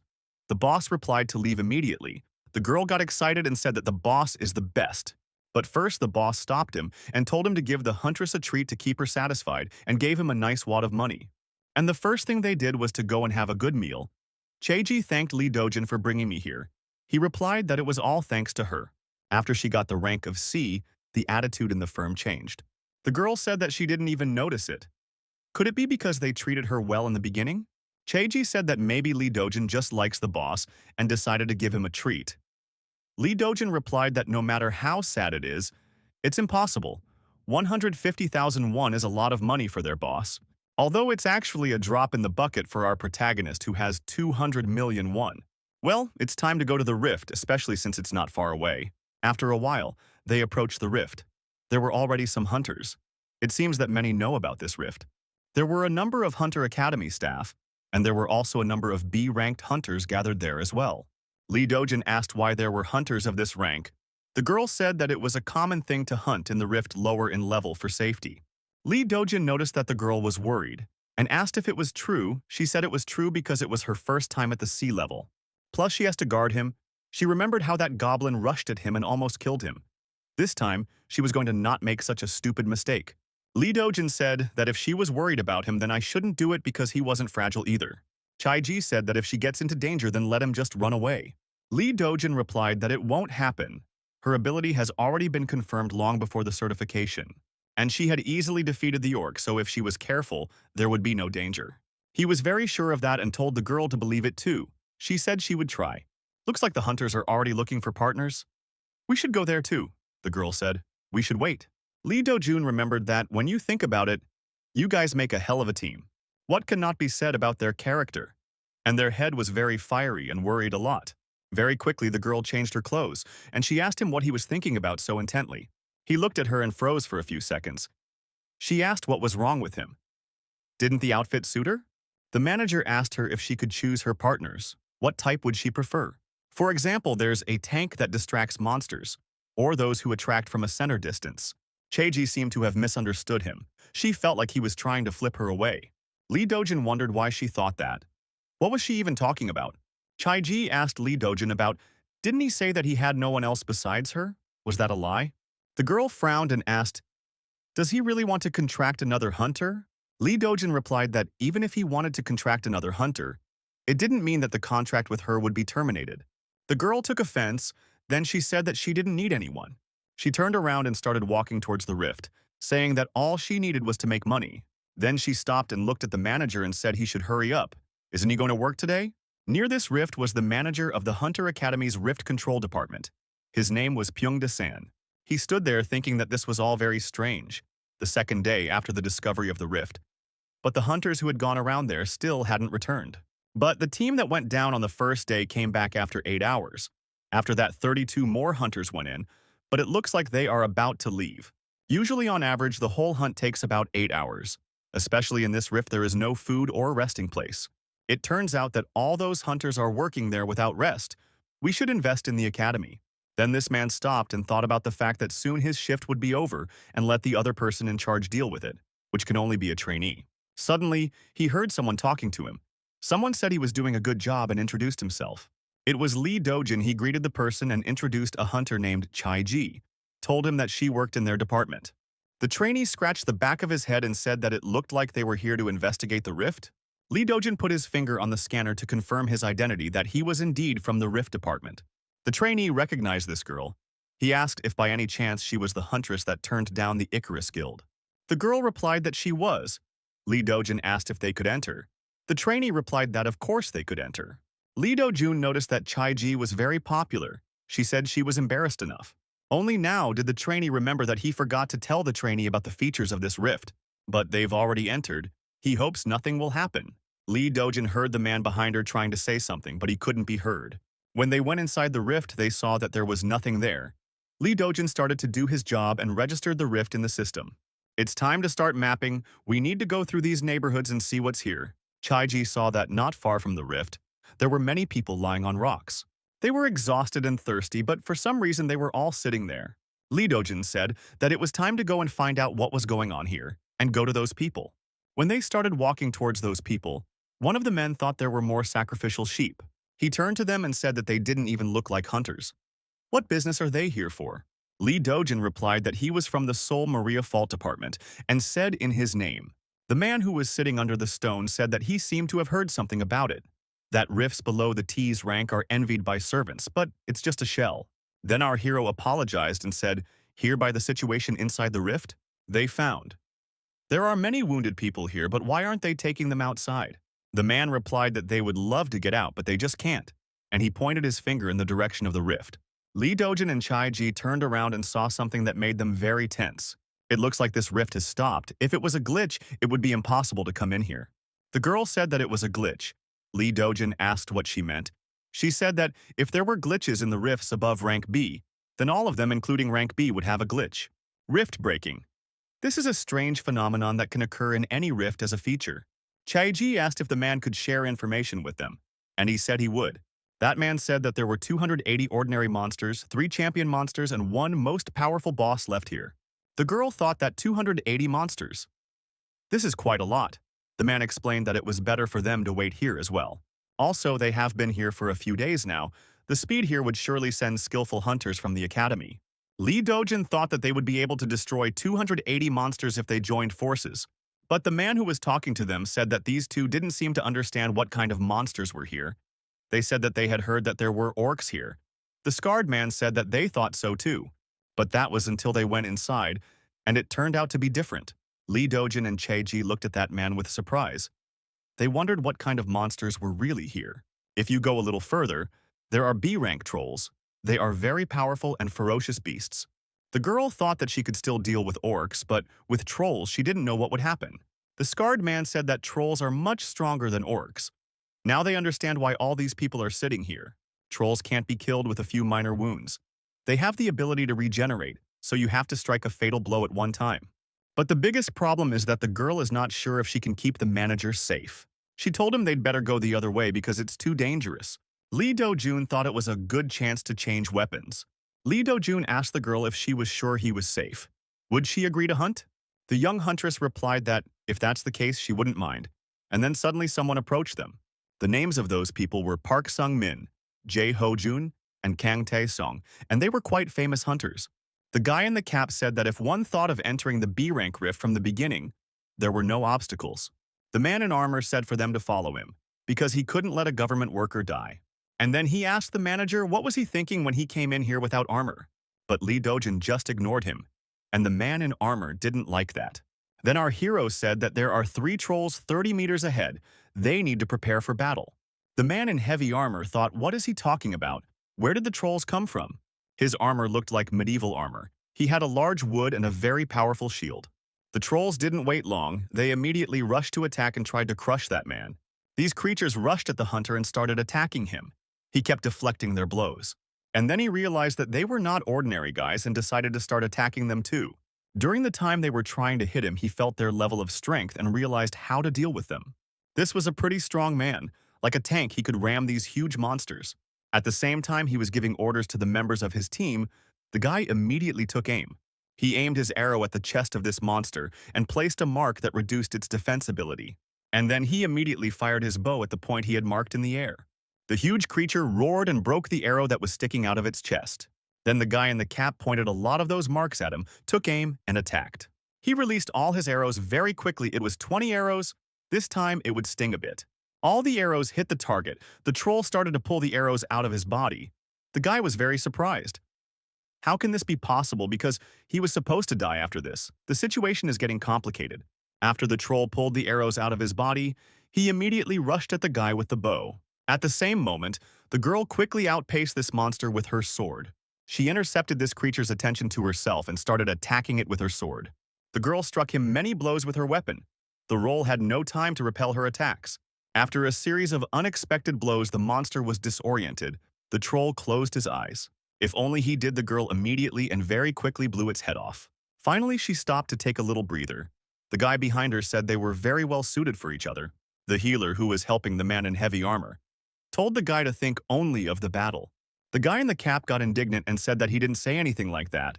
The healer replied that he doesn't get into pointless arguments during the battle. The girl looked at the manager she was defending and asked if he was okay. Lee Dojin replied that he was perfectly fine and was just watching the battle. The girl looked at him with her big, beautiful, and green eyes and said that she was worried. Lee Dojin told her that she should look back, and he himself ran a few meters away. It turned out that behind the girl was a huge troll who had pounced on her and was ready to crush her to a pulp. The ferocious creature seemed to have put a lot of force into the blow, and a huge explosion formed where it landed. But Chaiji was able to dodge its attack and quickly dodged to the side. The man in armor apologized and said that it seemed like the attack skill was released by mistake.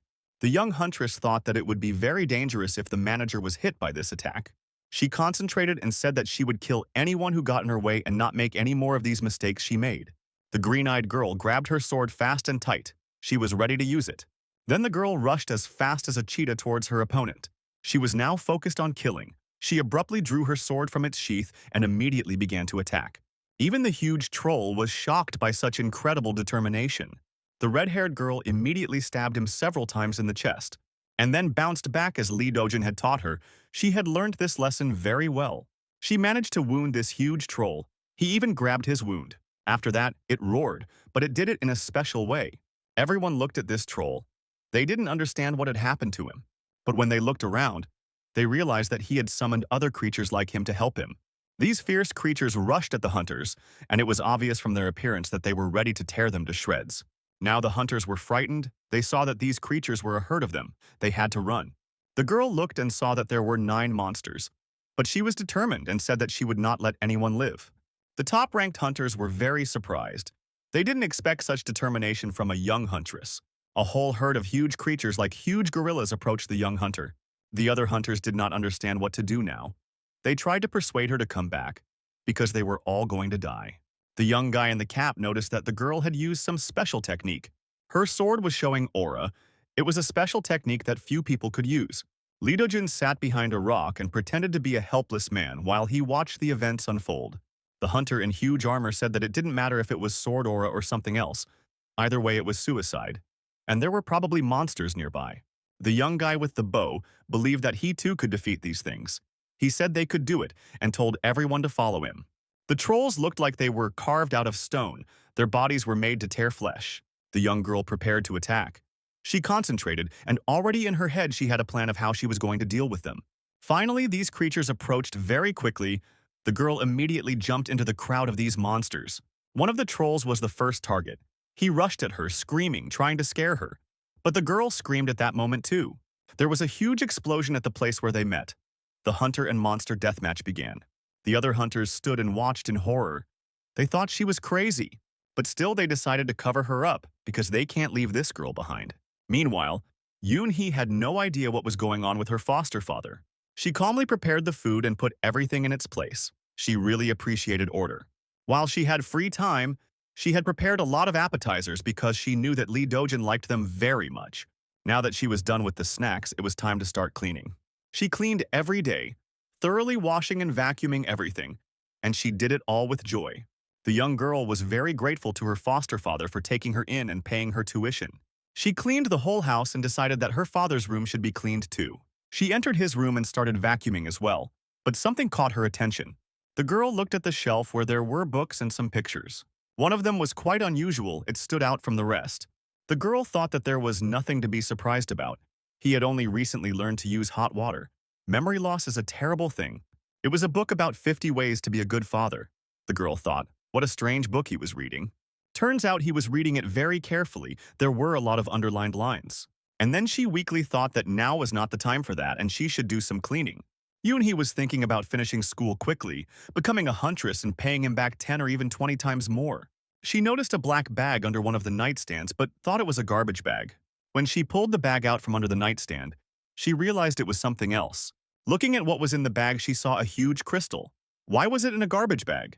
She was sure it was a magic stone. It looked very expensive, and it looked like it had fallen out of a drawer. When she opened the drawer, her surprise was unparalleled. She saw that there were 9 more of these crystals in that drawer. She lay down on the bed. The girl was in great surprise at what she found. 9 crystals. How much it would cost altogether, it was hard to even count. And there was also some interesting metal thing along with these crystals. Maybe she should ask for it? And she also found a temporary hunter's pass in the nightstand. What does that mean? While Lee Dojin's foster daughter was wondering where her foster father had gotten all this stuff, The young hunter with red hair was fiercely fighting the monsters. She was very powerful and attacked these creatures with determination, the girl chopping them apart. While she chopped one, two were attacking from behind. She had to be as fast as lightning. While these creatures were attacking with their powerful paws, the girl had already fled from that place. She really was as fast as a cat. Her every move was full of meaning. As soon as the monster ran, she would attack and retreat. She had a clear tactic. While she was fighting these things, the other hunters were also trying to destroy them. The guy in the red cap was already pinned to the ground by one of those monsters with his strong paw. It would have torn him to shreds, but the guy was crying for help. The hunter in heavy armor thought that this idiot couldn't even handle a one-armed monster. How did he even earn his rank? He then started to help him too, but he didn't understand why he was so strong. The girl looked around and saw that the three hunters couldn't even defeat the one-armed monster. Then she looked at the monster and realized that she already had quite a bit of strength left. Is it really the end? But the girl remembered Mr. Lee. He's the one she has to protect with her life, and she can't lose now. The girl gathered the last of her strength. Her motivation increased to an incredible scale. She rushed into battle to destroy those huge creatures, screaming that she would never give up. She made an incredibly high jump and fiercely rushed at those trolls. At the same time, the troll put up a block with his hands and repelled her attack. Behind that troll was another monster who wanted to intercept Ak from the girl. She was surprised that she couldn't break through that monster's defense, since she had encased such a powerful force. One of the creatures had already rushed at her from the other side. She didn't manage to keep track of that moment. Suddenly, that monster stopped. Some unknown force was holding it back. The monster fell to the ground with a clatter. The girl and the other troll were surprised. What was the matter? It turned out to be Lee Dojin. He had used his power to help his assistant. But he himself was sitting behind a rock, making it look like he was without help. He himself was thinking that it was very annoying. The green-eyed girl attacked the powerful monster, and finally she managed to defeat it. And those three hunters finally managed to defeat that troll with one arm. After such a hard battle, the girl fell on her knees. She was very tired, thinking to herself that she was lucky. Lee Dojin came up to her and asked if she was okay. She said she was fine and hadn't been hit. Lee Dojin said that was good, but they needed to take a break before they went on. It looked very sad here. The hunters were just lying on the ground. They didn't even have the strength to get up. The only thing they could do was personally back. After 2 hours, they went on their way and killed other trolls along the way. In total, there were 171 monsters left. There were also higher-ranked monsters, and there were 3 of them. And one boss, the man in armor, thought that if this continued, they might not be able to stand it. Looking at the girl, he thought that he had an amazing ability. I think he heard that she was a rank C. Could it be that right now he would witness the birth of a C-rank hunter? And then he thought that maybe. And that's why this sly and small guy can't get away from her. He asked her what she was doing after work. He wanted to take her out to dinner. The girl smiled and said she had something else to do at City Hall. The hunter in heavy armor asked why don't they go together. It's only because of Miss Cheji that they were all able to finish off those monsters so easily. It's the least they can do. Lee Dojin looked at his device and realized that there was 60% of the gorge mapped. Continuing at the same pace, they would finish mapping 100% of the gorge today. And besides, Miss Cheji had become even stronger. It looked as if her mana amount had doubled. Lee Dojin thought about how much her level had risen. He was really curious about it. He then ordered all the hunters to get ready for battle. They asked him to let them rest for a while. Lee Dojin replied that in 200 meters they would meet the enemy, and he was strong enough. Immediately after these words of Mr. Lee Dojin, the hunters felt some kind of earthquake under their feet. Very quickly they saw the source of this earthquake. It was a huge monster with 3 heads. They couldn't believe their eyes. Could it be a troll? But it looked like it was. The green-eyed girl looked at this monster. She knew that the fight would be very difficult, but she had no choice. The 3-headed troll approached the hunters and roared menacingly with all its gates. Then something unusual began to happen, as light spheres appeared on the creature's chest. Then a shot rang out. They directed one of those balls of light straight towards the girl. She had never seen such a thing before and was confused when these unknown objects flew at her. Lee Dojin thought about this monster being very strong. Miss Cheji will die if I get hit. He immediately got off his seat and approached the girl. He covered her with his chest. Lee Dojin set himself up to be hit. There was a huge explosion next to the girl. She closed her eyes for a few seconds, but at the same time she felt a strong fright. Cheji looked and didn't see the person she was supposed to protect. Where did Mr. Lee go? There was a lot of smoke around her. They were leafing through some kind of weapons testing ground. The guy in the red cap didn't understand. What the hell happened here? Did somebody get hit? There was another explosion again. A man in heavy armor quickly grabbed the healer and ducked his head close to the ground. There were multiple explosions all around the hunters, as if grenades were falling from the sky. Finally looking around, she saw the one she was supposed to be protecting. Lee Dojin was lying under a rock. He had taken a very mighty blow. Chaiji ran over to him and tried to wake him up. She thought he was unconscious. Lee Dojin really looked like he was unconscious. The girl started shaking him to wake him up. The young guy shouted to the girl that it was very dangerous here, and they needed to take shelter somewhere immediately. Touching Mr. Lee Dojin's temples, the red-haired girl realized that he was not breathing. At the same moment, tears flowed from her eyes, and she cried out that she was sorry she couldn't protect him in the end. There were many explosions behind her, but she hugged Lee Dojin and apologized to him. Those explosions were getting closer and closer to Chaiji. An incredibly powerful monster was attacking them. A young guy wearing a cap realized that they had to be saved. He immediately rushed towards the injured man and the girl. The man in heavy armor asked what he was doing. The guy replied that there was not a second to lose and he had to go to them quickly. The monster will still need time for the next attack, and they need to get close to it. It's the only chance to defeat it. It was a good decision. The man in heavy armor said that he would cover them from the front and let the other guys go around to the right. He quickly ran towards the monster, raising his head and inflict deadly damage on it. But this ferocious creature opened its mouth, and a powerful force like ball lightning burst out. The man realized that things were very bad. He was attacking faster than they thought. Before he could get to the monster, he flew many meters backwards. The impact was so strong that he broke his shield, his armor split, and his helmet flew away. Then the guy started shooting at him with his bow to get his attention. He shouted that he was now his opponent, and that bastard better not be distracted now. The young lady thought back to the moment when they first met Lee Dojin. She remembered how he introduced his name to her and when he supported her in her time of need. She also remembered when they went out together and tasted different delicious food. She couldn't forget his smile, and his words that she was the only hunter he needed warmed her soul. She cried bitterly over his body and said that she thought she had found her place. A small plaque appeared behind her, and it said that she had gained new skills by facing the circumstances, and she had also learned the oath skill. Meanwhile, the hunter in the red cap was fighting an incredibly powerful creature that was attacking like an anti-aircraft gun. He fired his bow and hit his targets every time, but it didn't seem to hurt him at all. The attacks from the bow only made the ferocious three-headed creature angrier, its eyes becoming more and more red. So far, the creature had only attacked from afar, not letting anyone get close to it. Once again, the monster's mighty energy was released, and it managed to hit the guy who was attacking it. The guy managed to dodge a bit, but it still hit him and threw him aside.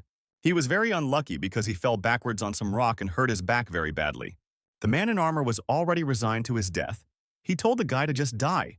Why fight back if he was so useless? It was all his fault. The green-haired healer asked the guy if he was okay.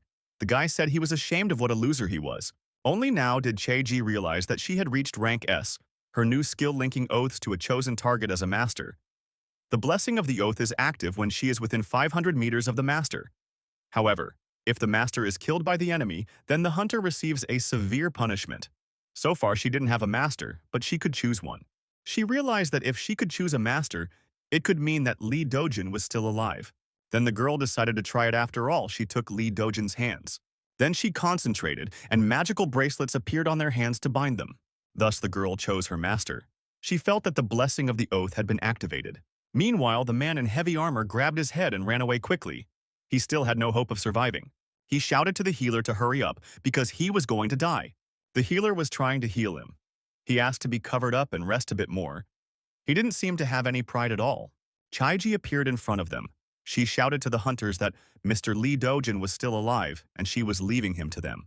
The guy in the red cap and bow immediately jumped up and shouted to the girl that it was dangerous and let him go with her. The man in armor took that damage again. He flew off into the air and fell on his back. The healer was already tired of healing them all. He said that the treatments were not helping these guys at all. The healer wanted to leave and check on the main one, but his colleague told him to stay and heal him first. Lee Dojin was actually perfectly fine. He opened one eye to check what was going on here. He realized that Chaiji had chosen him as her master, and it also looked like she had become much stronger, almost twice as strong. He decided that if he went out now it might look strange, so he decided to wait here for a while. At the same time, the girl was actively fighting that purple monster with 3 heads. It attacked her, but she dodged every time. She was fast like a cat. The monster stopped for a while. It seemed to be thinking of something. It was silent, and its neck began to swell. Then he used a new power of his. It was a breath of fire, as if it was a huge flamethrower. He was burning everything around him. The red-haired girl quickly jumped aside to save her life, because she wouldn't be able to withstand such an attack. The red-haired girl quickly jumped back to save her life, for she would not have been able to withstand such an attack.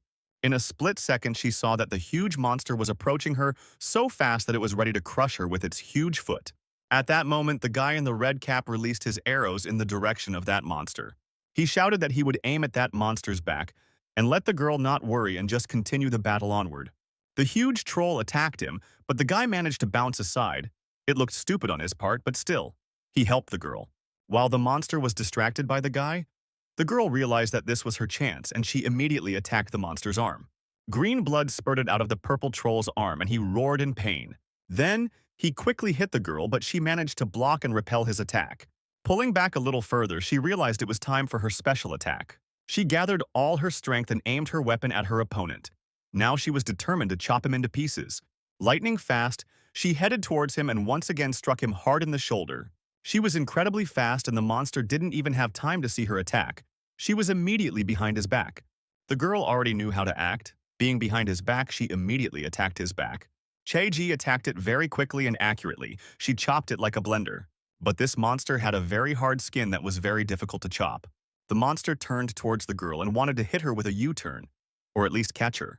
She made a leap and did a graceful U-turn in midair before he could grab her. That U-turn was followed by the next blow. She kicked him with her foot right in the jaw. Her punch was quite strong. The middle head of this monster lost several teeth. The monster fell to one knee. Then the young huntress immediately gave it another blow. Her strength was truly astonishing. She was able to put such a huge and incredibly powerful monster on its shoulder blades. She finally landed on her feet and was able to catch her breath a bit. Now it was time to finish what she had started. The monster fell to the ground, which only meant one thing. Now it was definitely over. She approached the monster sharply and immediately swung her sword. Without much thought, the girl stuck her sword into each of the monster's heads. "You said that. Did they finally make it through?" The man in armor replied that because of him they almost died. They barely survived. Lee Dojin watched as his student destroyed that huge monster. He thought about the fact that she had grown in her sword skills, but she still had a lot to learn. In any case, our protagonist would have to buy new clothes, but that would be as soon as he finished the job. It looked like they were all torn up. Lee Dojin imagined what his adopted daughter would think of him when she saw the clothes he was wearing when she got home. She'd probably think she was being bullied by her dad at work, and she'd ask him to make her deal with everyone there. Lee Dojun started shaking the sand out of his shoes. Sand was everywhere. The green-haired healer saw our unflappable hero. He thought that guy was absolutely fine. His red-haired assistant saw that he was moving. She was insanely happy to see him alive. In that instant, she dropped her sword and forgot about everything in the world. All she cared about now was Lee Dojin. The girl ran up to him and hugged him very tightly. Lee Dojin didn't know how to react to this. The guy in the cap was clearly jealous. He was constantly trying to please this girl, but she didn't care about him. The healer approached Lee Dojin and asked him how he survived, to which he replied that he wasn't sure. The man in armor replied that he was sure he was going to die, but it felt like 100 years of life had been taken away from him. The healer decided to heal him a little, just in case. But suddenly he felt something unusual. The guy in the cap asked what he was doing. The healer with green hair said it doesn't work, he can't heal him. Chaiji asked if Lee Dojin was hurt anywhere, but he said he seemed fine. The guy in the red cap was obviously very jealous. He said it doesn't matter. In the end, he survived. The man in armor replied that he thought it would be better if they stayed here, and asked our hero what he thought about it. Lee Dojin lowered his head and said that it seemed like it would be best if they stayed here. The hunters started to divide the loot among themselves. They distributed the magic cores and bodies among themselves. They also found crystals. They decided to divide it all equally among all the hunters. But the man in armor looked at Lee Dojin and asked, "What about him?" Our hero replied that the law doesn't allow him to make money here. Then the man in armor smiled and said that in any case, Zato has a pretty handy app. After all, only government employees like him can use this app, right? But Lee Dojin said that since he wouldn't get anything, could he ask them for a favor? Everyone wondered what kind of favor he wanted to ask. What kind of favor? Lee Dojin turned around and pointed his finger in the direction he wanted. It was a reward for killing this troll. It turns out this troll had a weapon with him all this time, and he wants Miss Chaiji to have that weapon. The hunters looked at each other and then said that of course she could take the sword for herself, because they could only deal with the troll thanks to her. The girl was insanely happy about such a gift. She thanked everyone for it. The guy tried to cheer her up and tell her that she looked so happy with this weapon. Suddenly, they had more guests. This time, they were not monsters, but familiar people. They were the same high-ranked hunters who went together from the prestigious guild. They didn't expect this turn of events. The man said that he never would have thought that Miss Che-ji and Mr. Lee Dojin would be here. He also looked at the dead, huge troll that was lying completely dead. This picture surprised him. It seems Miss Che-ji had become even stronger. It's amazing. The girl was shy, and she was thankful that this high-ranked hunter noticed her new strength. Lee Dojin said with a smile that it was all thanks to the suit he had given her, and she was successfully using it. The man with long hair had indeed lost that time, but he still kept his word. The highly ranked girl with short hair said, "Why don't they go ahead? They have a lot of work to do." The man replied that they would talk next time then. They should go first since they are all so busy. The girl gave Lee Dojin's business card and said that if he thought about transferring, he should contact them. Lee Dojun asked what she meant, and she said that they still wanted to accept Ms. Cheji into their guild. Our unperturbed hero looked at that girl with an attentive look and said that he was just a person like everyone else, at which point he tore up the business card. Then he said that he was sure many people would say that. But he didn't care what others thought. He didn't care if someone was treated like a thing that could be sold or bought. The other hunters were very surprised by this turn of events. They thought that Lee Dojin had lost his mind. However, if this someone is his person, then in that case, it is a different conversation. That high-ranking girl was very surprised by this turn of events. She realized that something had gone wrong. Lee Dojin seemed to be angry. He said that this is the last warning, and replied that no one should ever mention the word transfer in front of him again. Because it's not just a word, it's very offensive, and he won't tolerate it. It had been some time since they had fought that monster. They still managed to get out of that rift. Lee Dojin called his boss and apologized that he would miss the corporate party today, but he needed to go home early. The boss replied that it was fine, and today was a tough day. They would forgive him even if he screwed them over and ran away. Meanwhile, the red-haired girl was telling stories of how they fought there, and they were also drinking some alcoholic beverage and celebrating that their employee had upgraded her level. Everyone was already a little bit. The girl raised her glass with the drink and said that she would always protect her man. The boss continued talking to Lee Dojin. He said that since the hunters are strong, they can just throw them in front of the police station. No need to worry. Suddenly, the drunken boss snatched the phone from his boss. He wanted to talk to Mr. Lee too. He told him that he thought tearing up the company's business card was a bit much. Lee Dojun apologized to his boss, saying that it was still very refreshing. Lee Dojun agreed with that. It would really make them not talk about taking their female employee to his place anymore. The man with glasses continued and said that he believed that there were situations where one would have to bow their head and situations where one would have to vent their anger. The Icarus Guild is indeed huge, but that doesn't mean they should always lose to them. The drunken boss continued his speech, and he talked about how, why did they even think they could take Miss Cheji away from them so easily? He did the right thing. It would be one thing if Miss Cheji left voluntarily, but he was sure that treating her like a thing was wrong. The boss replied that it was right. What's wrong with pissing off a couple of boastful C-rank hunters? Then a drunken man with glasses and a white shirt turned to Mr. Lee and asked if he could be one of his men too.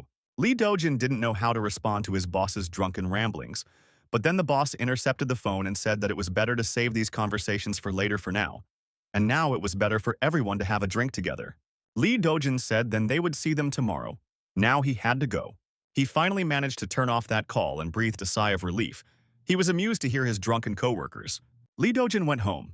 He knew that his daughter was waiting for him there. She must have already prepared dinner. As soon as he got home, he was immediately greeted by his daughter, and she greeted him happily. He asked her if she had eaten, but she didn't answer his question. She noticed that her father had bought new clothes. She asked why he bought new clothes since his old clothes were still in pretty good condition. Lee Dojin tried to justify himself. He said that he had come across a sale on his way home, and it was getting colder, and he felt sorry for the old lady who was selling those clothes, so he decided to buy from her. And then he turned the conversation around and said that he would like some tea, and asked his daughter to make him some tea. The girl happily went to the kitchen, and actually she really wanted to ask him about all those things she had found in the nightstand. And then the thought crossed her mind, maybe he works as an office worker by day and a hunter by night. Then the girl imagined that her foster father was a Superman who went to the night city to save people. And then she remembered that not so long ago a girl named Chaiji came to visit them, because she is also a hunter. And she imagined it as if they were two very cool partners who were wiping out evil from the face of the earth. Her imagination was boundless. She imagined that they were a great team, and in her head it looked just like the picture. But imagining these things made the girl angry. She had a knack for thinking silly thoughts, and her head boiled like the kettle that was next to it. The girl was very angry at what she had imagined. Lee Dojin turned to his daughter and said that the water seems to be boiling. It's time to turn off the kettle. Yoon-hee wanted to grab the kettle, but it fell out of her hands. The kettle of boiling water started to fall to the floor. Lee Dojin quickly grabbed the kettle so that it wouldn't fall to the ground and hurt his daughter. The girl stood in a stupor as she wondered how he was able to catch the hot kettle with his bare hands. The man told her that she should be careful because she could get burned. She cried out, wondering what he was holding right now in his hands. Lee Dojun only now realized that it was abnormal to hold a hot teapot with his bare hands. And then he said it wasn't that hot, maybe the water still hadn't come to a boil. The girl asked what he was talking about. The kettle was still whistling. She quickly grabbed her father's hands and put his hands under the faucet to wash them with cold water. Lee Dojin replied that he was really fine. The girl looked and thought that there really didn't seem to be any burns on him.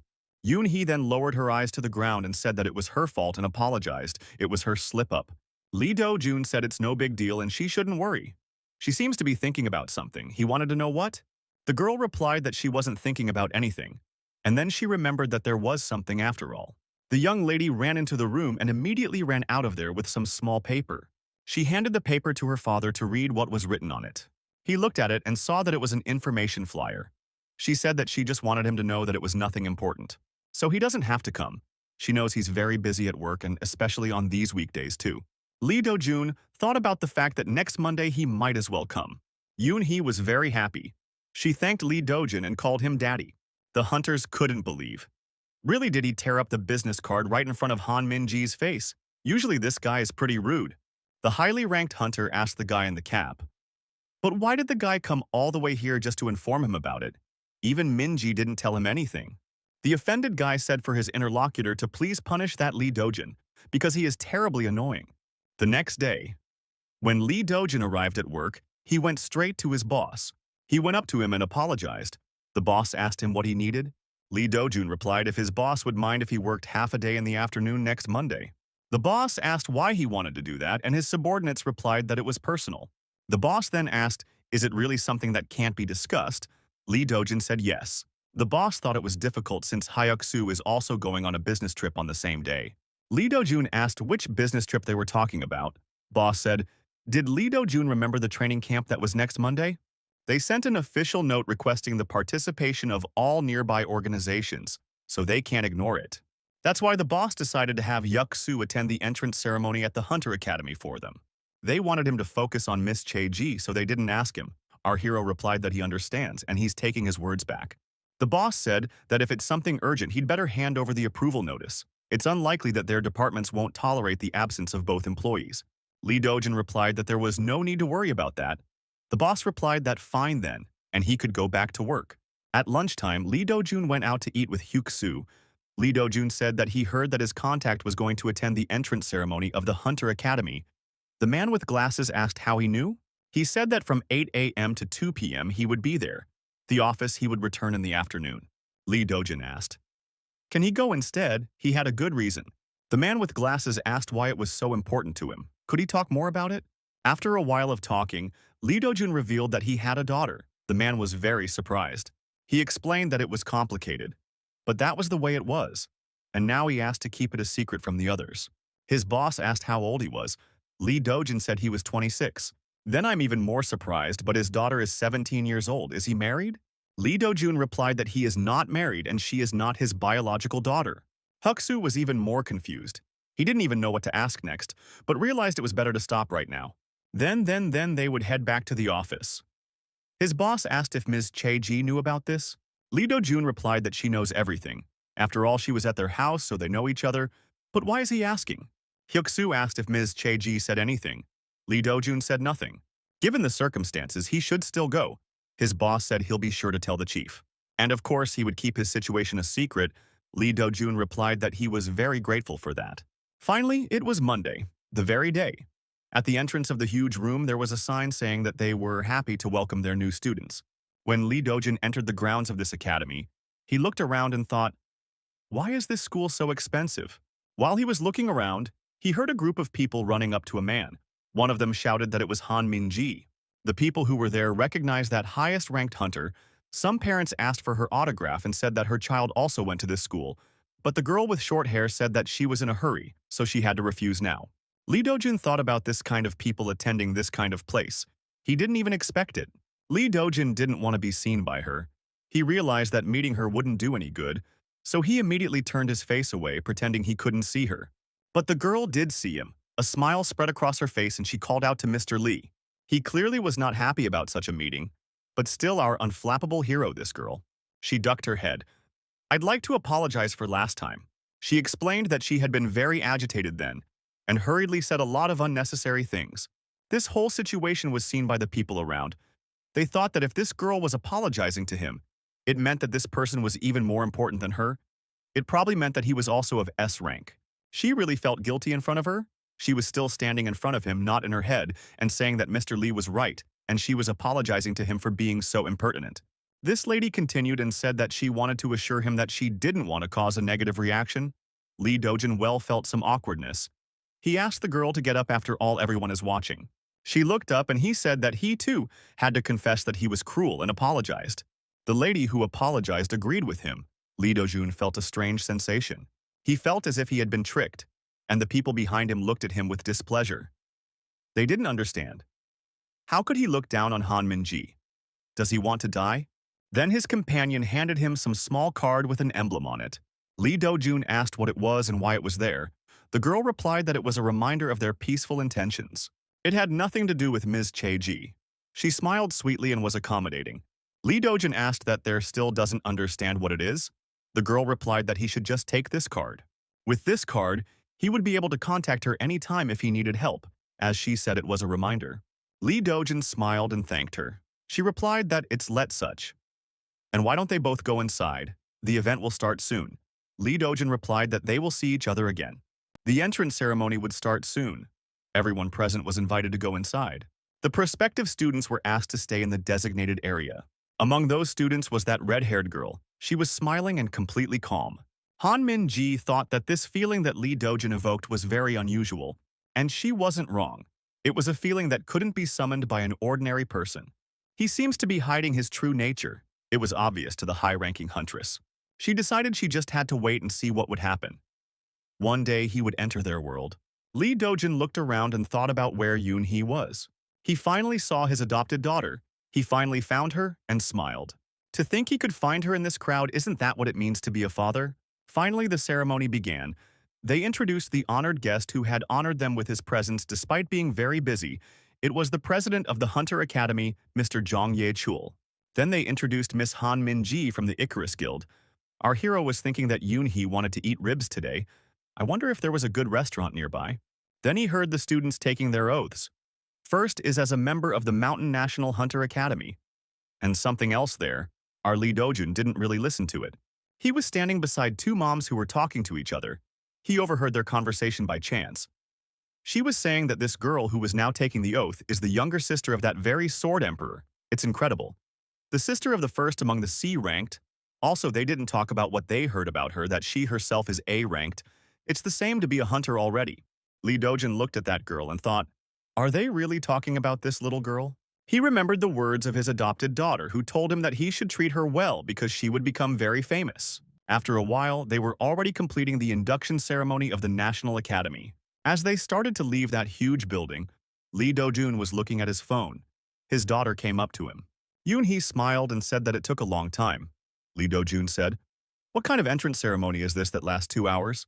It turns out Lee Dojun had prepared flowers for his daughter. He suddenly held them out to her and said words of congratulations. The girl happily grabbed the bouquet and hugged him. She thanked her father for this. But her face changed. Yoon-hee cried and said that he shouldn't have given flowers. Lee Dojun asked why, and if she didn't like the gift. She said she liked it a lot. Lee Dojun asked when school would start. The girl said it would be in 2 days. The classes had already been assigned. Lee Dojun asked her daughter what grade she was in. She said her grade was D. Depending on the grades allocated from A to F, she will do her best to sneak into Class A. Lee Dojun. What does that mean? He patted his daughter on her head and told her to try hard, because she will get into A class soon. The girl smiled and asked if her father was hungry and she would like to eat. Lee Dojun thought about beef ribs, but the girl rushed over to the side, where there was a terrific spicy sausage stew cooking nearby. Lee Dojun. Still thinking of the ribs and pointing his finger that they were in a completely different direction, the girl suddenly stopped. Not far away from them was a crowd of people. They were looking at something there animatedly. Daughter asked what was going on there. Lee Dojin and Yoon Hee went there to see what was going on. I can see why there was such a commotion. The president of the Hunter Academy was there. Miss Han Ji was there. People were asking for his autograph. Well, she said no because she was in a hurry. She also saw Mr. Lee Gang-hyun, the Sword Emperor. The high-ranking girl saw Lee Dojin. She immediately wanted to talk to him. The girl with short hair asked whether Mr. Lee had eaten lunch already. He replied that they were just about to leave. Yoon Hee was incredibly surprised that her dad knew Han Ji. Then she offered to run together and asked the young lady how she felt about it. The young lady immediately said she would love to have lunch with her. A gray-haired man approached them. He asked the high-ranking girl who these people were. She immediately introduced them, telling them that it was Lee Dojin, the manager of the Seoul City Hall Rift Zone. She had mentioned him before. The man with the mustache said that he seemed to be the person responsible for that hunter. He shook our hero's hand and said it was a pleasure to meet him. And then he introduced himself by saying that he was the president of the Hunter Academy named Jeon Young Chul.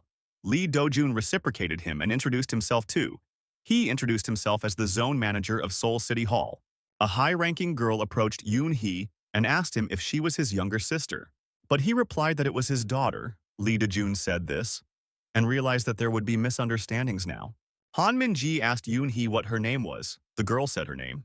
The highly ranked lady was now very surprised she had maximum brain activity right now. Lee Dojin replied that it was a peculiar coincidence. Everyone felt some awkwardness at this moment. Behind them, a man was walking with a young girl. He was telling her to hurry up because everyone had to wait for her alone, but she was very nervous and said that he hated her. When that man came to our hero's always hair and the man decided to introduce him as his interlocutor, he said that he was a hunter named Lee Gang-hyun. Lee Dojun looked at the man with some surprise. The man looked at him with the same look. Lee Dojin greeted the man who approached them and introduced his name to him. And this young lady is his sister named Lee Yoonju. The man with the mustache stroked his head, but she resented him because he was messing up her hair. Yoon Hee couldn't stop wondering. She thought it was the #1 hunter. He had developed and evolved a style of school and techniques that hunters use to this day. She couldn't believe that the Sword Emperor was standing right in front of her. There were too many important people she had seen and met today. The Sword Emperor asked our hero if he was a hunter or not, as he looked quite imposing, but Lee Dojin said that he was not. His interlocutor replied that it was a pity. He was sure that if he did, he would make an excellent hunter. Lee Dojun thanked him for saying so, but replied that he was happy with what they were at the moment. The older brother then told his younger sister to come over and say hello to these people. It turns out this young lady was very arrogant. She said she was not interested in people weaker than her. Her older brother was very embarrassed that she said such words, so he yelled at her to calm down. Then the girl with black hair walked up to the people she was talking to and greeted them with some disdain. But then she looked at her brother and said that it didn't mean that she recognized him. Lee Do-jun behaved politely and said that it's nice to meet the young lady. The man with gray hair replied that the greetings were finally over and it was time to head out for lunch. Some time passed. Our heroes had lunch in a restaurant that had simply delicious food. And also this restaurant is very popular among hunters. They were discussing something animatedly. The man with gray hair said that he had the pleasure of having breakfast here this morning. The young lady with black hair said that she didn't care because no one asked him. The highly ranked lady asked Mr. Lee if he remembered that they first met him in this very building. She had seen him talking to her sunbae before the rank evaluation. Now Lee Dojin remembered that moment. He asked her how the hunter named Kang Min-hyuk was doing. His companion replied that he was as gloomy as ever. Yoon Hee started to analyze the situation. She remembered that her father said that he is the manager of the Rift Zone. Does that mean he is entering the rifts themselves? Then the girl ate a spoonful of the food that was in front of her, and it surprised her very much. It turned out that this food was incredibly delicious. She did not understand how such food could be so delicious. The man with a mustache told her not to be shy and give her a treat. He could not dignify her answer as he was used to eating in such a way. A young student with a disgruntled face sat looking at everything around her. From time to time, she let out inappropriate jokes. Her brother was very nervous when she said this because she was embarrassing him. She called him Appa and thought about how he was always so mean to her that he didn't realize she was acting inappropriately. He wished Eunju was half as good as Miss Yoon Hee. He looked at this young lady and thought that she always acts like a very nice child. She is modest and kind, and she is also grateful for everything. She asked her father if the food here was really as good as he thought it was. He replied that the food was really very good. Finally, they ate all the food. The young lady told her father that she would try to cook at home as well. Lee Dojin replied that it would be very good. The girl with short hair turned to Yoon-hee. She asked if she wanted to take a preliminary assessment. Lee Dojin asked, "What does that mean? What is a pre-assessment?" The arrogant young lady replied that it uses special equipment, although they don't need to be hunters to pass it. And it's an expensive procedure, so not everyone can afford it. She said this with some arrogance. Her brother immediately looked at her with a disapproving look. The girl looked at him and said she was just explaining. The man with the mustache said they would take care of the cost, meaning it would be free. The girl happily said she wanted to try it. She had never tried this before. Yunju looked at her and thought she was a lucky girl after all. The man sitting next to her said, "Why don't you join Mr. Lee?" Lee Dojin replied that he would probably refuse. The high-ranking lady said that if the result was good, he could become a hunter. But he replied that he wasn't really interested. But the people who were sitting right in front of him asked him to give it a try, because it was a rare opportunity, and very curious to know his strength. If they were already asking for it, Lee Dojun said yes, he said he would come. By the way, this is a manhwa called My Dad is Too Strong. Some time passed. Yoon-hee was in the special equipment waiting for her results. When they checked and the results were visible, then the girl read out the result. The results showed that potential rank A, expected awakening skill rank A. Yoon-hee was very happy to hear that. As it turned out, she had high potential. This surprised even such a powerful man. He said that it was rare. She must have amazing hidden potential. The girl standing next to him smiled and said that it looked like he had a cloudless future ahead of him. The arrogant young lady turned her head to the side and said that perhaps this girl was not so hopeless.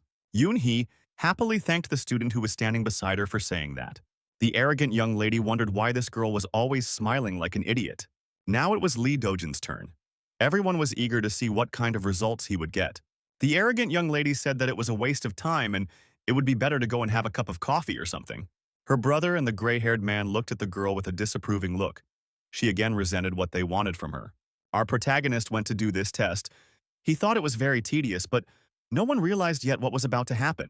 Thank you for watching this video. If you liked this manhwa and would like to see a sequel, then be sure to like this video and subscribe to the channel. Also write comments about what you want to see the app. If I see good activity in the form of comments and likes, then I will do the next part. In the meantime, you can check out the other videos on my channel. See you later.